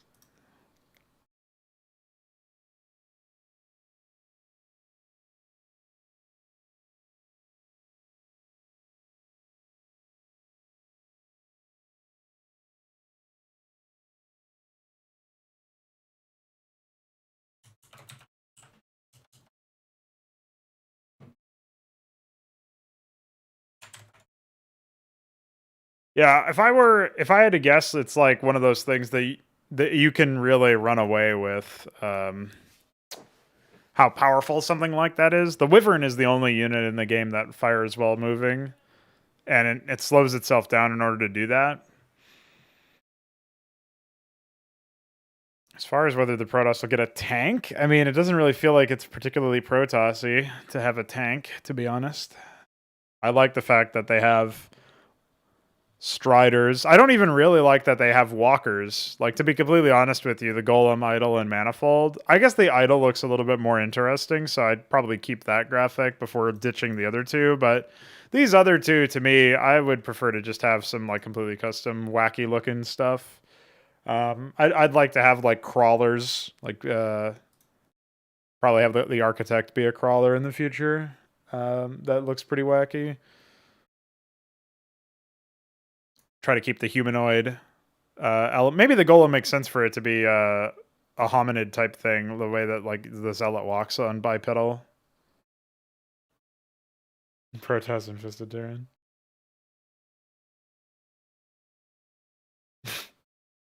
Don't say that.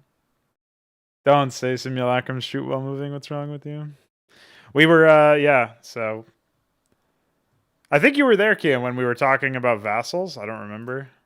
About how vassals will probably end up being turned into some unrelated unit.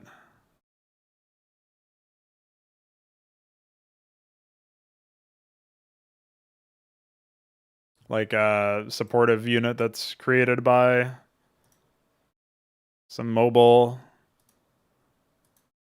I was thinking of like a mobile command drone type thing that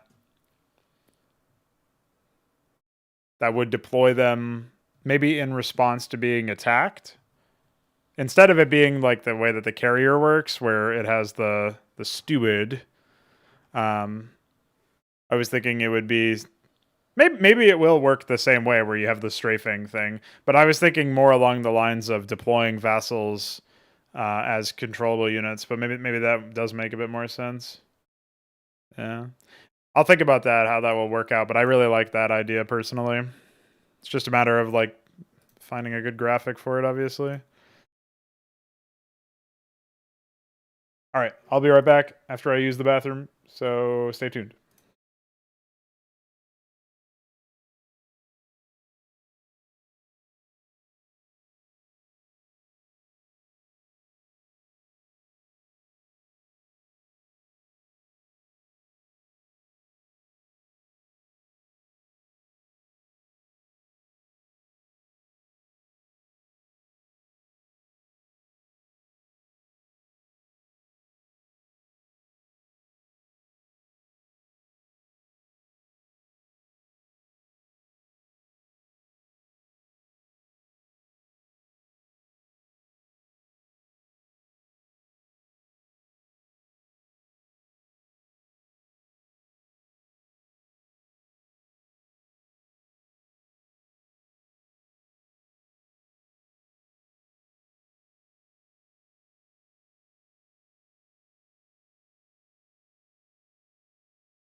Yo, yo, yo. We've returned.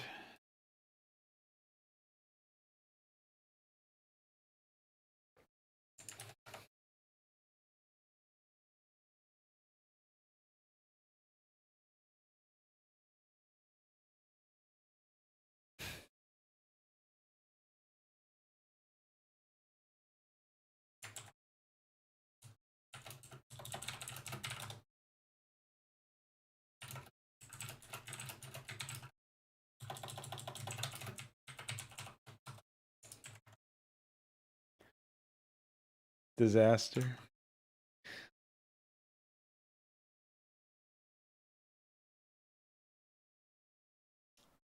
Well, it doesn't really make sense to have an actual craft like a tank or a spacecraft or something that doesn't have health. The reason why Archons have high shields, low HP is because they're meant to be like these weird ethereal creatures. And even in such a case, like it's kind of hit or miss by the fact that the Mind Tyrant, for example, has shields and higher HP than an Archon, but less shields than an Archon. So, yeah, it's not. It doesn't really make sense to apply that to an inorganic compound like a tank.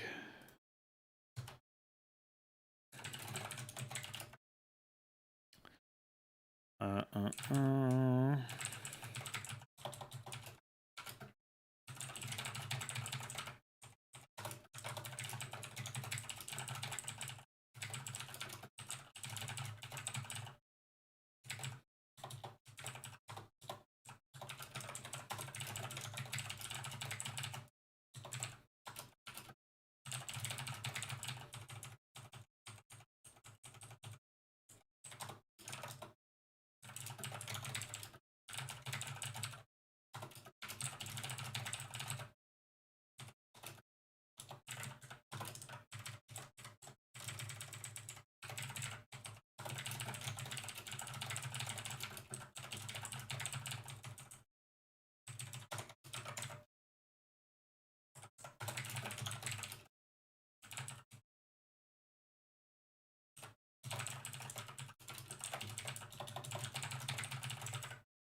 Well, yeah, that might be like something akin to the engineering or whatever, but I don't think it would result in something that can just be EMP'd and then a slight wind destroys it. You know what I mean? It just doesn't fit to me, anyway.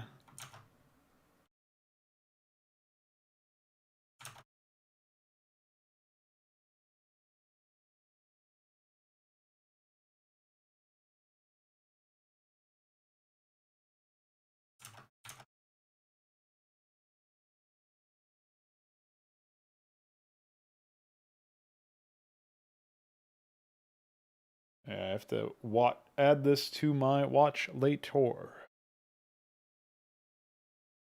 so that I don't lose it again.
Well, I could see something that benefits from having shields, and like so it would have shield steal, and then based on its attack, which would be pretty obviously beneficial. Uh, I think the Amaranths already have shield steal, right? So I wouldn't necessarily want to.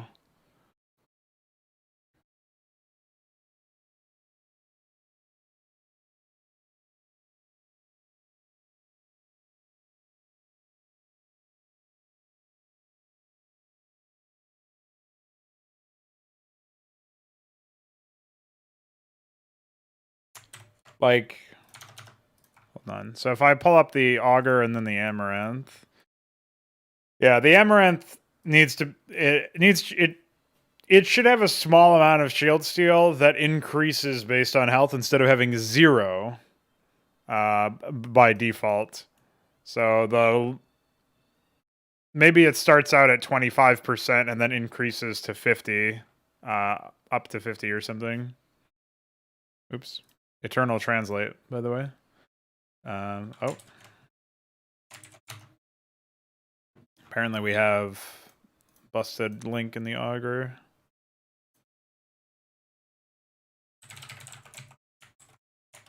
Let me just check to see if Archon is also in that position.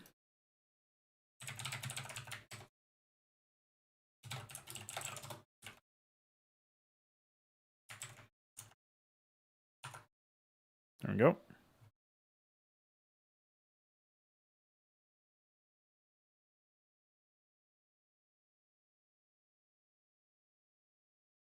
Yeah, what's up, Bikeware?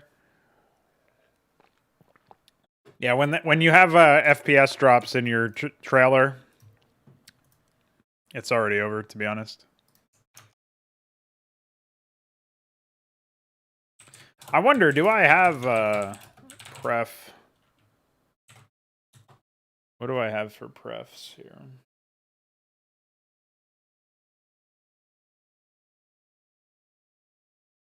I guess we'll say pref command Adam 0.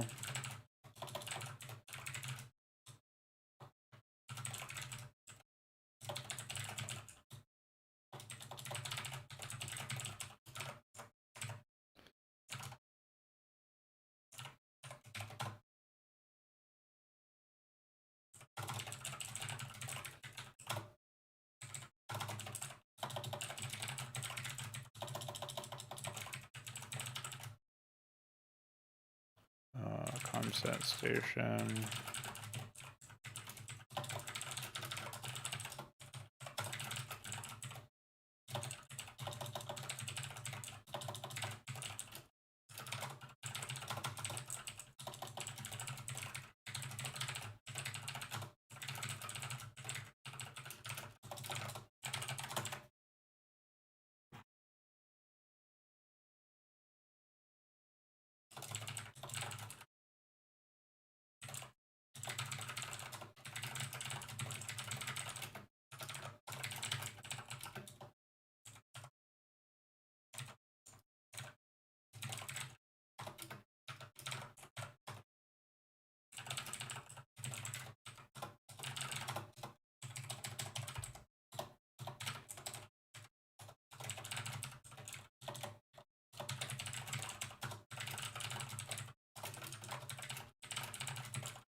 No. Transports aren't even getting tasked with picking units up. I think maybe that bug that you're describing might have happened a few times. when I was testing Protoss, I would notice envoys would be flying towards like islands or whatever, like tiny islands on Parabola. But yeah, it's just that they like the Zerg will get assigned to an island base, and the Ovaleths will literally never grab the assigned Droleth. Like a Droleth will be sitting there assigned to the island, frozen, waiting for a transport, and no transport will ever show up. I can spawn a Trojan. I can spawn an envoy. Obviously, I can give them an Ovaleth. None of those ever click as transports for the AI. Like they don't treat them as transports, even though for Zerg specifically, check transports is literally in the headers because obviously they have access to transportation at the beginning of the game, right? Whereas for Protoss, as long as they have a forge or an envoy, which they do fairly early on, no matter what build they're doing, they have check transports on. And for Terran, it's the same thing. If they have a starport or a Trojan, then they will get it. Which is a little bit less likely than a forge because some builds delay starports for a while. But I'll put it to you this way. I've seen the transport units on the map, but they don't do anything. They like fly around between bases when the bases are attacked, which is normal, but they don't like actually transport units.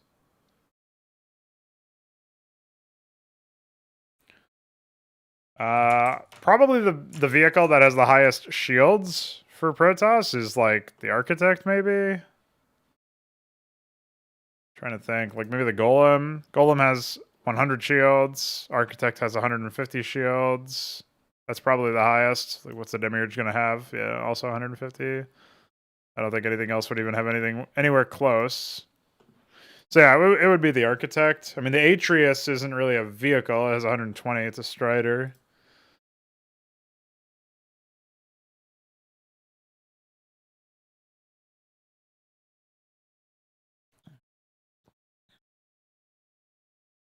Okay.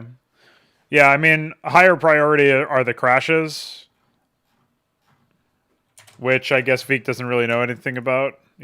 Um, the UI one. Hopefully, you're able to test and find the crashes for the like the Zerg slash simulacrum stuff. Apparently, I set up a 2v2 between Zerg and simulacrum AI, and I should have done it as like a 2v3 or something because the simulations ended the Zerg very quickly, and we couldn't actually test. It's pretty funny.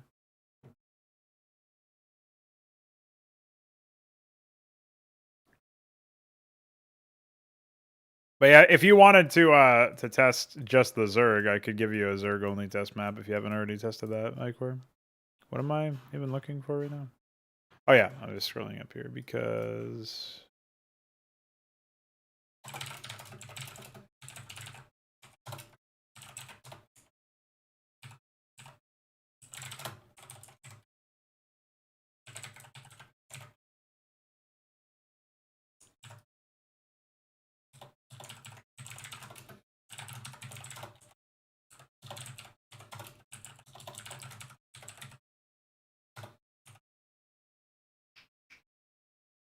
what's up, Sermon?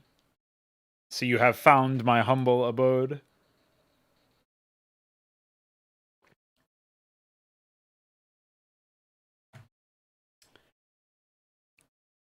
I heard Planetary Annihilation can finally be launched without you waiting 10 minutes in the loading screen, but maybe that's a lie.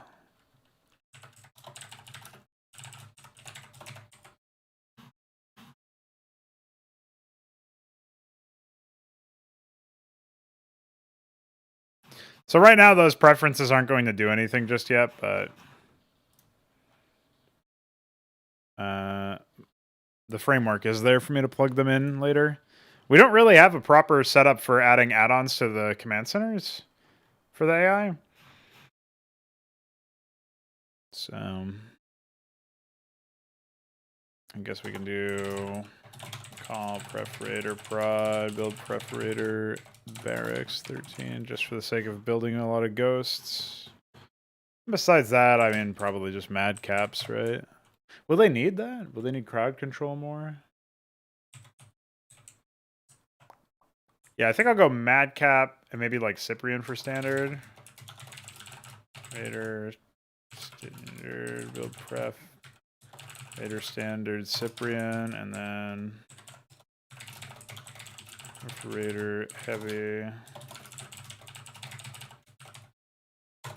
Okay. And then... Alright, we got a couple more here. Build prep. Wait, was it pref?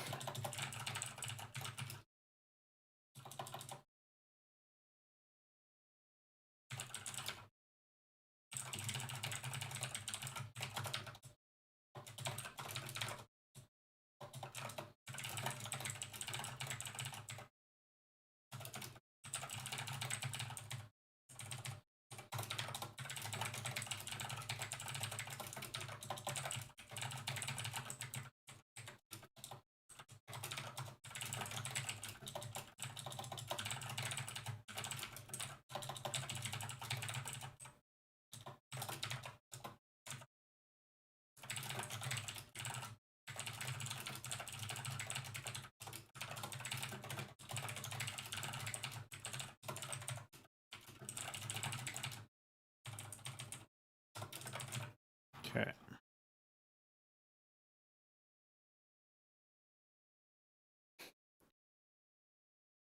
Are planet crackers actually in Planetary Annihilation?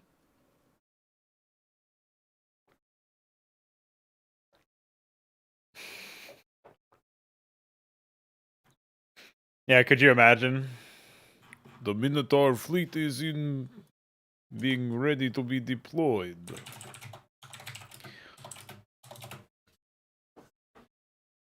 That's like that hidden line for the battle cruiser in vanilla where it's like, or it's some Brood War mission where they say shields up, weapons online, and it's like a piss line as well, right? Like they say it when you click on them over and over again, but or at least I think they do. It's such a weird line though because obviously they don't have shields. So as a kid, I was like, "You guys don't have shields. You guys are lying to me. Your shields are not up." But it's some reference, I think, to Star Trek or whatever. If I had to guess. Blizzard's not known for their originality, are they?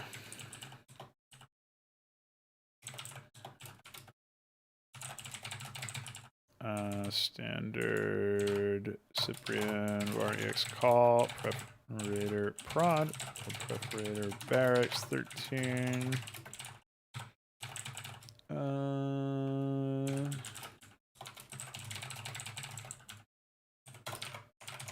Okay. Be pretty simple there.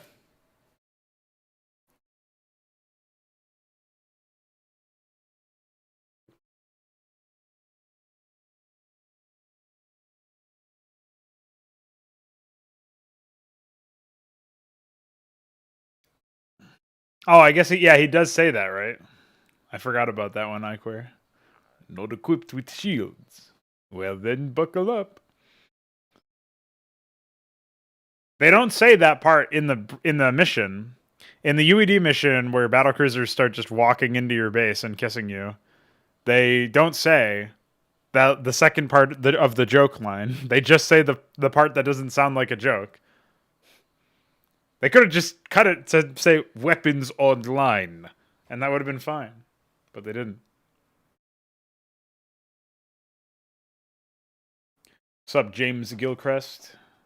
I think Blizzard... I had a tweet about this, if you want to know my thoughts. You can go to my Twitter, go to my profile, and we'll find my tweet about the Diablo remaster. Where is it? Here it is. You didn't care when they shipped horrendous sequels. You didn't care when they outsourced embarrassing remasters. You didn't care when they prized Chinese interests over actual human rights violations. So why would they ever start caring about you, the consumer? That's my view on the remaster. Basically, Blizzard never learned because nobody ever made them learn. Nobody ever pressured them to learn. So I phrased it in a very bombastic and fuck you kind of way. But Nobody cares. Like, the people who boycott Blizzard or stop buying their products are so few compared to the people who still support them that they're not going to change. It's probably going to make them a ton of money because they're outsourcing it to some no-name company. Apparently, this no-name company has been responsible for other remasters in the past, and they're not the same Malaysian company that was responsible for Brood War Remastered and Warcraft 3 Reforged. So, yeah, it's not something that I would think. Um, it's not a point that's going to be, the wider audience is going to be receptive to. A lot of the work that you see people doing, like my old Crow Pill series and stuff, that I was about to fire up the Crow Pill series again yesterday, but I decided to just work on the campaign planning instead. But at some point, I'll pop back in with one of those. But basically, it's like that's kind of what I'm getting at is until the community changes, Blizzard won't have to learn anything, right? So like the title will probably be something a little bit more like acerbic, like Blizzard has learned nothing, and then have like the Diablo 2 logo and me going or something in the thumbnail.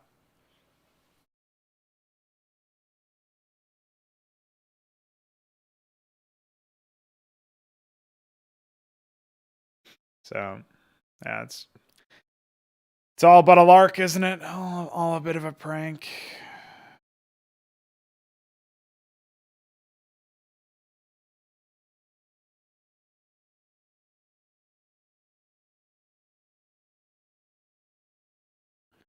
All right, Pref Raider standard.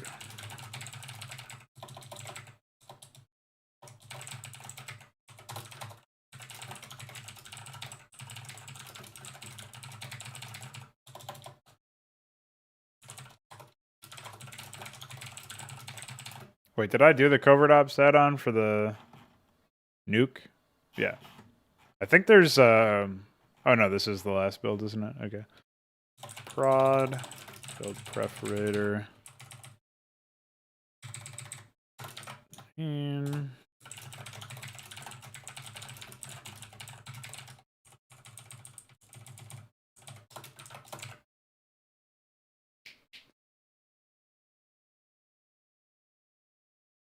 yeah, it's funny you say that, iQuare, because obviously I need to redo the carrier voice, right? Because he says carrier has arrived, but now it's Solarian.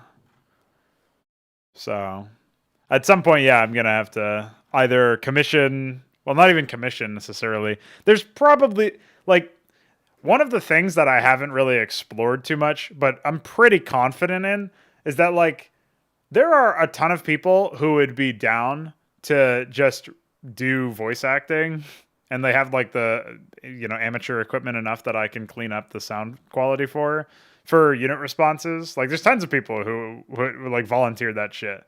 Like Drakadin was like, "Hey, let me voice act myself now that I've been my username has been used as a fucking name for a Protoss unit." So like he's down to do that if and I definitely want to revoice the Dragoon as well. So I'll probably throw in like my own placeholder stuff in there at some point, like I did with the Apostle, and then eventually, similar to the Madcap, right? Like trial run voice acting that I just throw in there for the sake of having something resembling the final cut. And then like the Hierophant and Legionnaire, I'll iterate on it and get it to as good as I can do with it.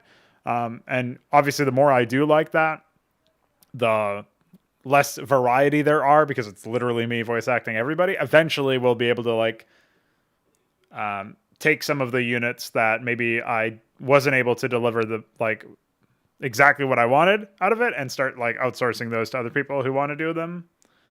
So or maybe there will be something like this particular person really likes this unit and wants to do it, and they give me a good pitch, like they send me some samples or whatever, and I'm like, oh yeah, that'll work.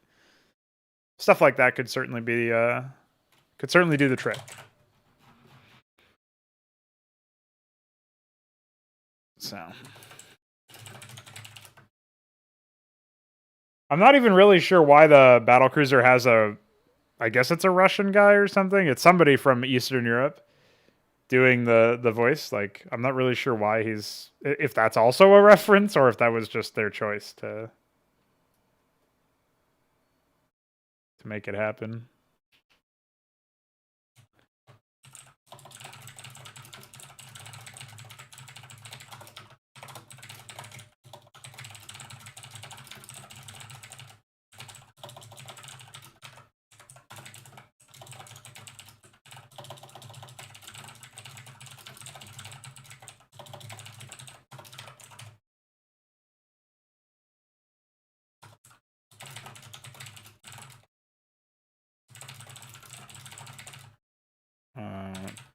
assembly.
I don't remember actually.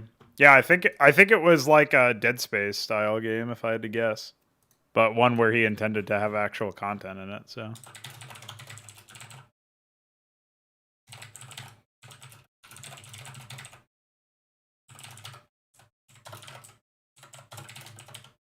wait.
All right, so we've pretty much taken care of that. I will say we can throw this in here. Fortunately, we don't have any warnings for some of this stuff.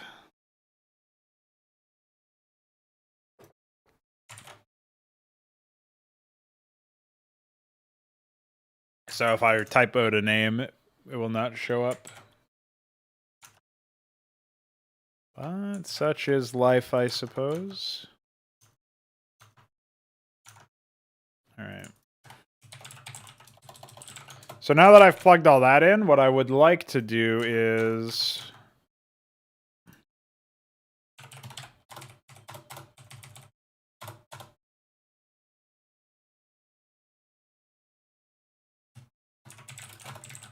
So what do you think, Iquare? What should we do about those crashes? Because I'd really like to get those investigated as soon as possible.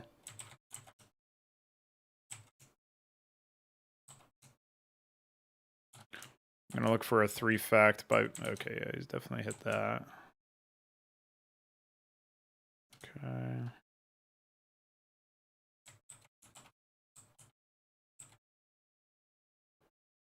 So my main problem with this build is that he actually has an opening to either go for significantly more factories or immediately jump.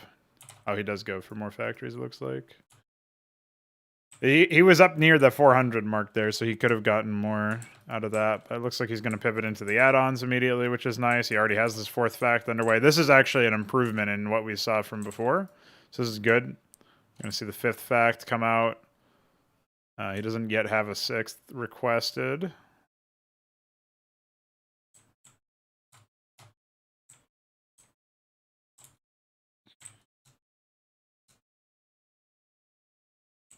He's keeping his money low.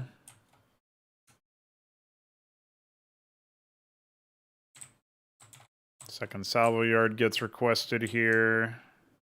See how long it takes him to resolve that.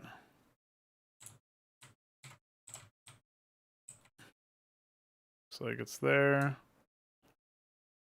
He's also looking for an add-on turn machine shop, which just now went down. And a sixth fact, which he's building now. All right, so by the 7.5 minute, getting his sixth factory is not bad. Certainly could be a bit snappier. I do worry a little bit that he's going to fall behind because his expansion is after the sixth fact sometime.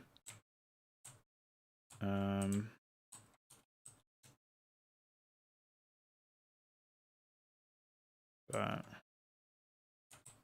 now he had prods. Now he gets this base going.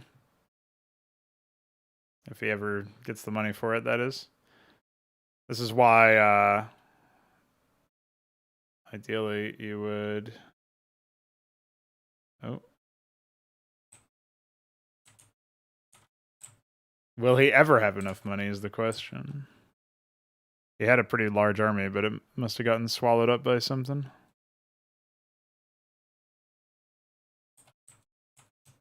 Yeah, I don't know if he ever gets the money he needs to expand.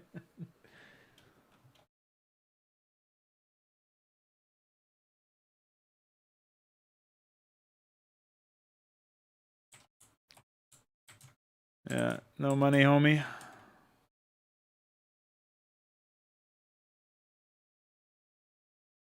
No, Teal Protoss is Legion. Not Lunatic Legion either, just regular Legion. They throw in some stuff later on. Brown isn't simulation either, but they are a ranger personality, which means they do get a decent amount of simulacrums. See, now he could expand, but his SCV... There's a really psychotic bug where if you don't have enough money to satisfy a building request, like you spend your money somehow. Like I'll show you what I mean. Spawn Mason 2.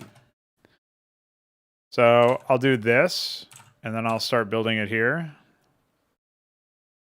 And instead of just acting normal, my SCV will get a move to coordinate 0, 0, because he's unable to do it. I'm not sure why that happens, but it happens to AI, and they don't cancel the order unless they have enough money for whatever they were trying to build again.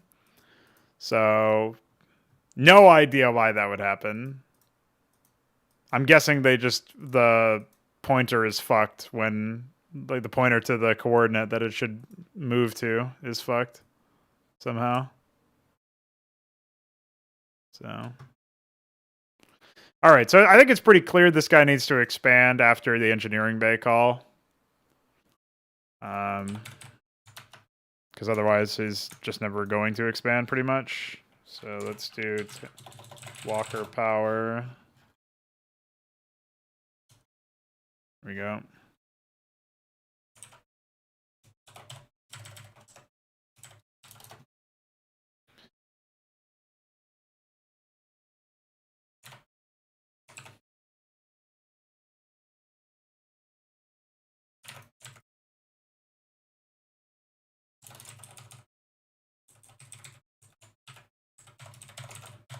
I figured it was something from GPTP, yeah. But I don't know what controls that. Well, I just don't know what controls it. It's been a bug for like a couple months now.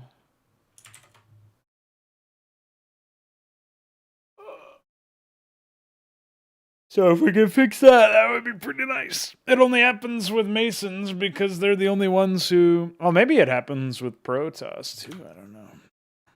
Let's test it. Oh, I'm never going to not have money in that map, so let's try this. I think I have 200 or 100.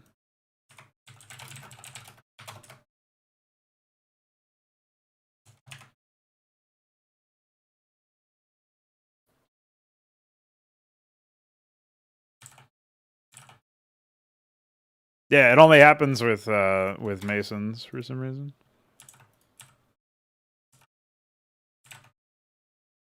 So this is the bug, as you can see. He's actually... Apparently he's stopping HYDRA.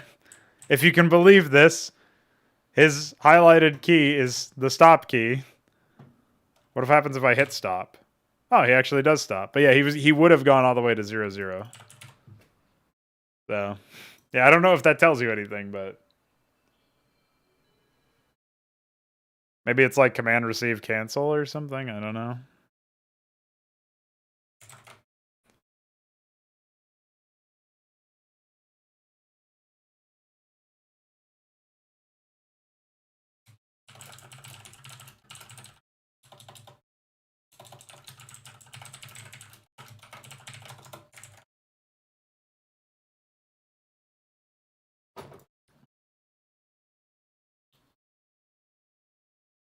Definitely a bit of a psychotic issue, if you ask me. But hey, we've got Terrans pretty much up and running. Aside from adding the stuff for the, like, manually testing each build and adding the code to handle, revising the add-on code for command centers.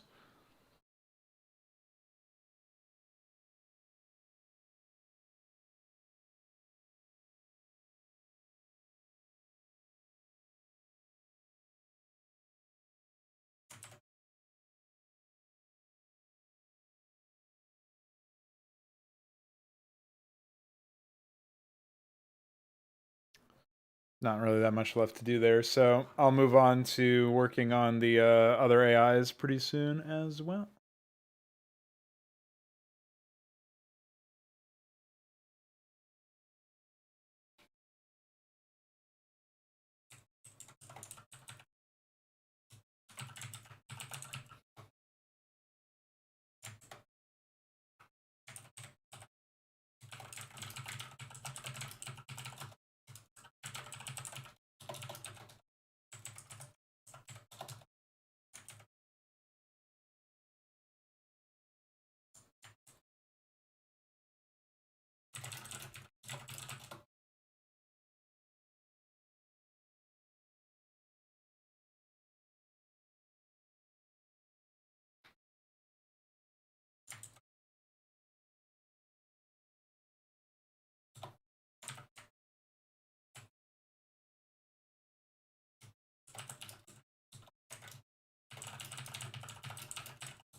Oh yeah, and since Iquar asked about my screenshots earlier, they're just screenshots from a Kakadu port test.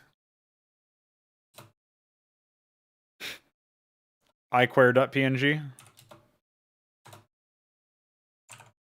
This is a pretty decent one, I guess.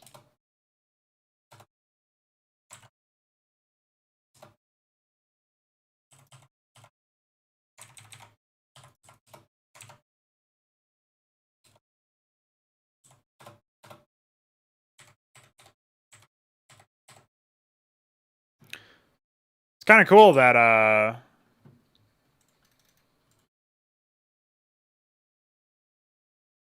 the games lasted like 40 minutes or whatever in our test. It's pretty nice.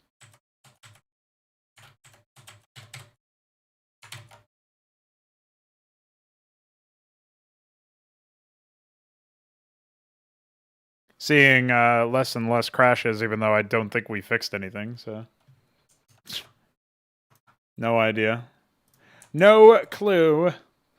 So before we close out our stream, wait, how much time do I have? Yeah. Before we close out our stream, I had some ideas for how to set up the some changes here to the side bases. At least maybe the blue and orange ones.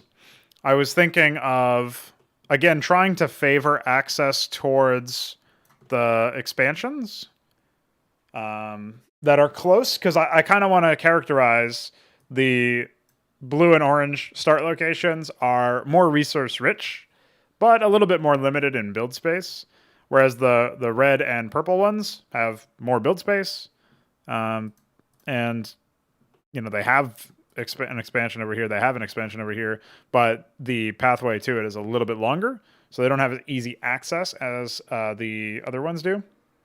However, right now it doesn't really feel like there's that much of an improvement in terms of access for the orange and blue bases. So I want to change that by taking this ramp here and moving it over to this. And then I was thinking we could probably just take this.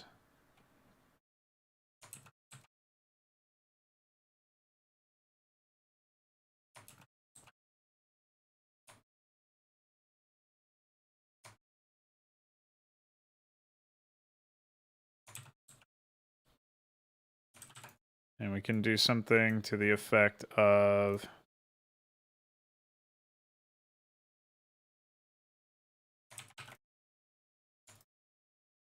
that.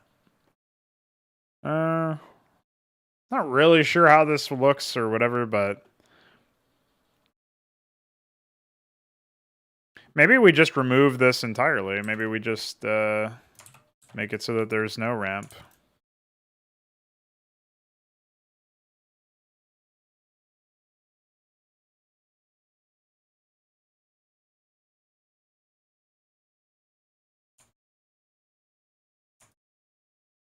So you get one ramp out.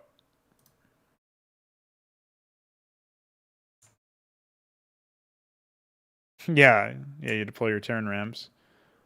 So I'm thinking maybe you just get one ramp direct, like immediately to the base, right? And this ends up being its own little inlet. I could even see spreading this entrance out wider, so like something like this. This kind of shifts the balance and makes the map a little bit more asymmetric in that respect. But you can see how this would be pretty impactful, actually, since it leaves more movement, more army rotation space, we'll say. On this left side.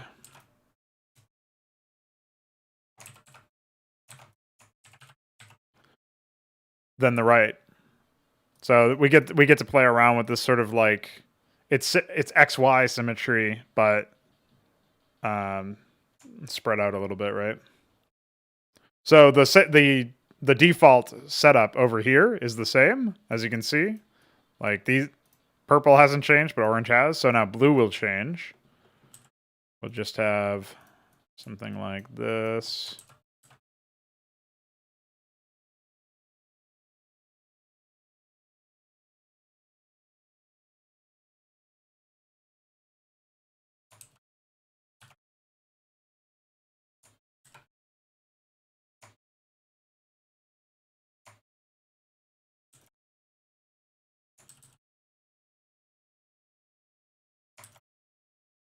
Ooh.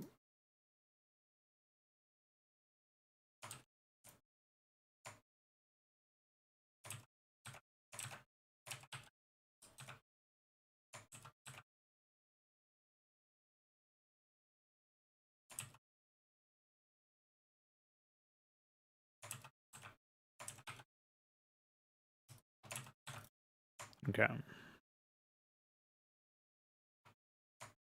I think that's double wide, isn't it? We do have a single, double, or single wide over here.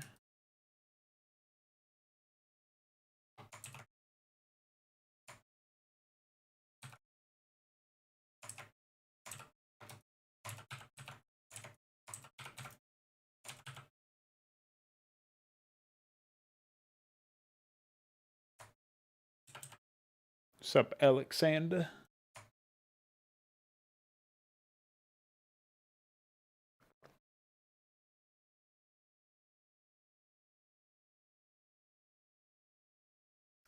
For Zerg, I think they kind of have the Nidus and transport stuff as their like they have free access to transports essentially. They have Niduses, so I think that's probably their niche. For Protoss, for Terran, obviously there's the plan to like building your ramps on site or landing them or whatever. For Protoss, Ichor had the idea of units that create paths as they move. And so you could literally like move these units, and they would like not really dig paths, but it would almost be like these. I think he described it as like highways being created by like the psionic energy or something weird. I don't remember exactly how he explained it, so I'm probably butchering it to some extent. But it was something like that. It was something kind of wacky. And I thought that was an interesting idea, at least. Like, I don't know if I would go for it, but something like that could be it, you know, a Pathfinder type unit that literally creates pathways up stuff, and other units can follow suit. So it's not like with like outside, not out of the question, right?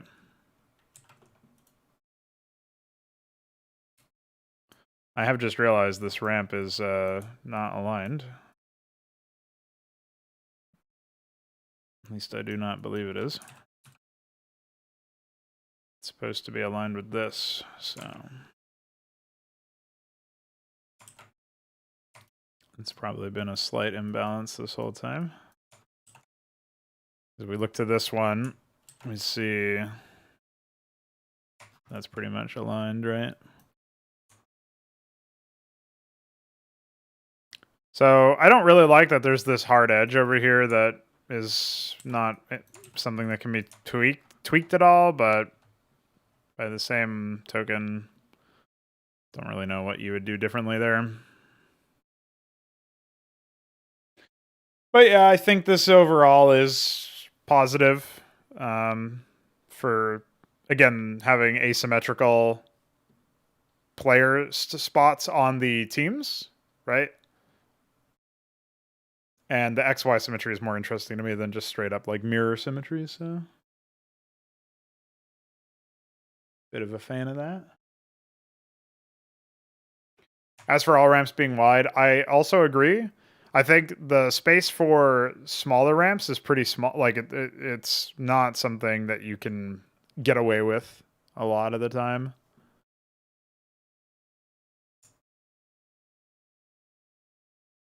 Like I was thinking of what I want to do with these sort of antenna ramps.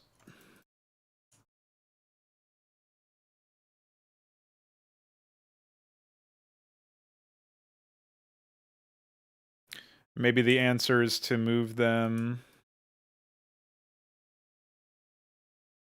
something like this.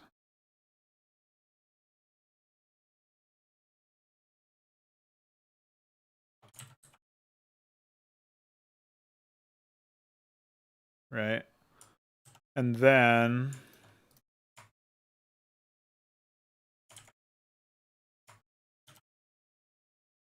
expanding them by one.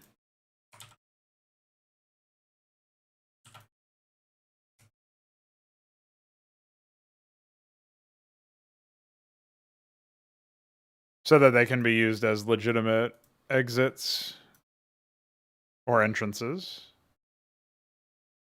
It's like a credible threat, so to speak.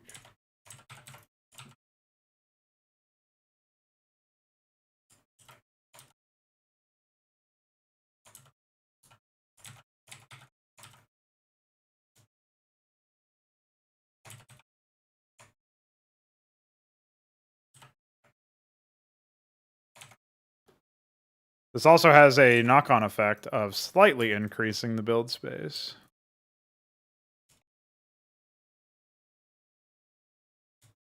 Obviously, I'm going to need to move these now.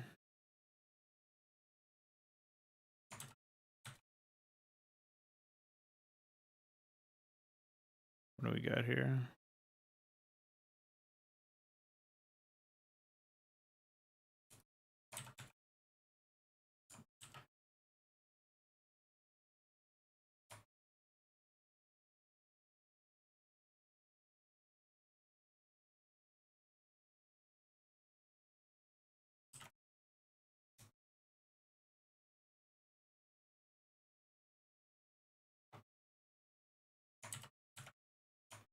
I don't think this is going to, like I was saying earlier, this is not going to magically make the map better. It might even make the map more frustrating to play for humans. But it will be nice for testing AI, and that's certainly a big win in my book.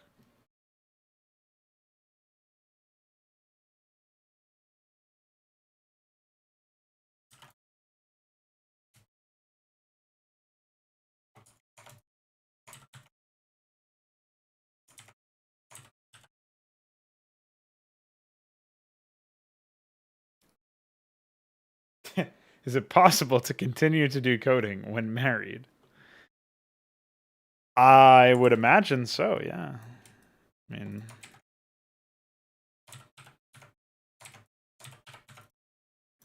there are a lot of married coders out there, so if they can do it, why can't you?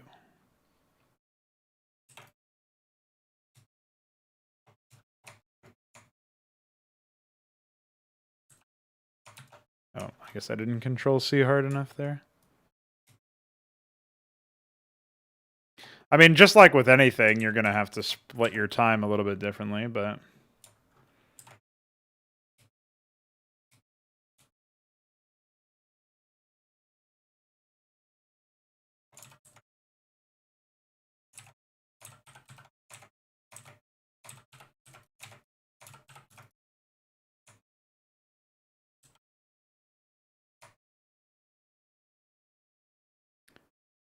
certainly is possible. Like right now, I'm doing some Counter-Strike casting, some esports content, and also this. So I think I've got a schedule down. I mean, it's certainly difficult to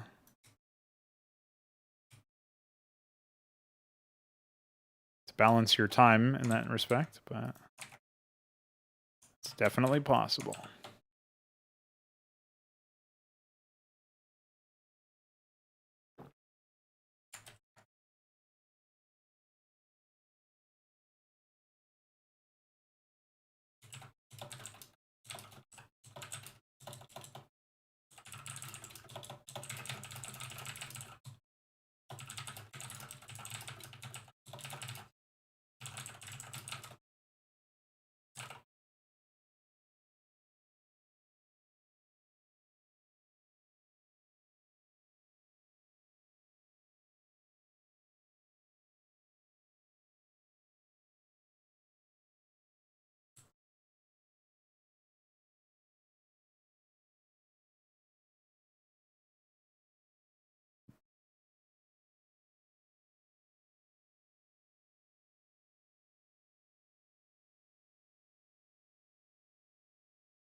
Okay.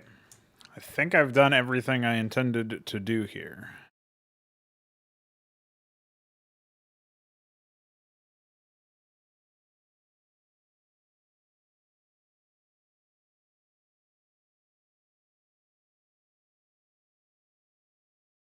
Yeah. Should be a nice update. And just make sure that I don't have any unbuildable tiles where they shouldn't exist. Oh, I do. Wait, no, that's not it. There's missing unbuildable tiles. Would you believe it?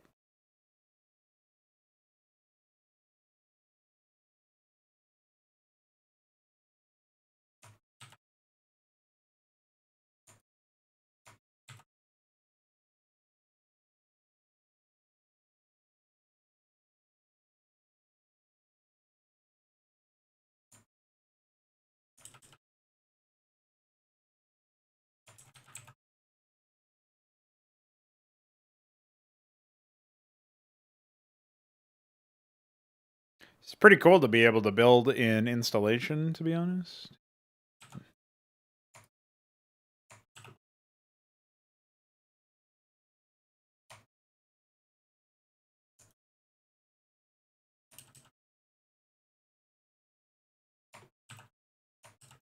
The fuck?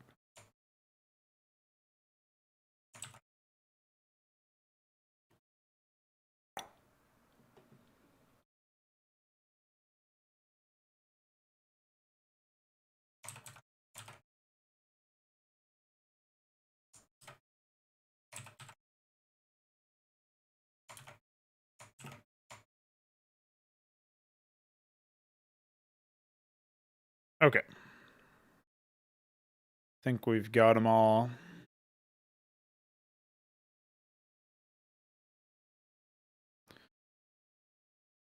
Right. That should close things out for today's mod stream. Definitely feel like I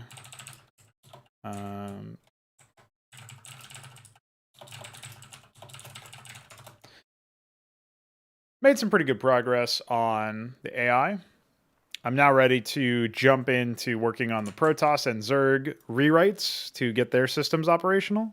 And as I mentioned earlier, definitely want to spend some time getting some work done on the, how would you say, the add-on system, I guess, for add-ons for the command center, so that we can have the AI finally training quarries and stuff, building quarries. A little ambitious to get them to build treasuries instead. I don't even know if the code is, like, the background code is there for them to recognize that a main town structure can be a treasury. But I guess that'll need its own experimentation. That's probably something that I would do more in, like, a map crap environment or whatever, where it's like, oh yeah, I've got this AI that doesn't ever like building command centers. He starts with a command center and he only builds treasuries. Or maybe he starts with treasuries and, well, I guess technically the command center might be a requirement for something, huh? Let's see if that's correct before I go. Yeah, technically the command center is something that enables the barracks factory at Starport and engineering bay. So it's pretty vital. So I guess he'll need to have one in his main or something. But it could be funny to have an AI that just only expands with treasuries or something. Or deploys like double treasury in his main and then quarries up. But for the melee AI, not sure how feasible it is to deploy treasuries. Certainly could be interesting to maybe see like a couple. I guess it's not like impossible. The real question is like, will they build their base in such a way that they can benefit from the aura, from the resource depot drop off thing, and that they don't block it in so that they can't add an add-on to the structure.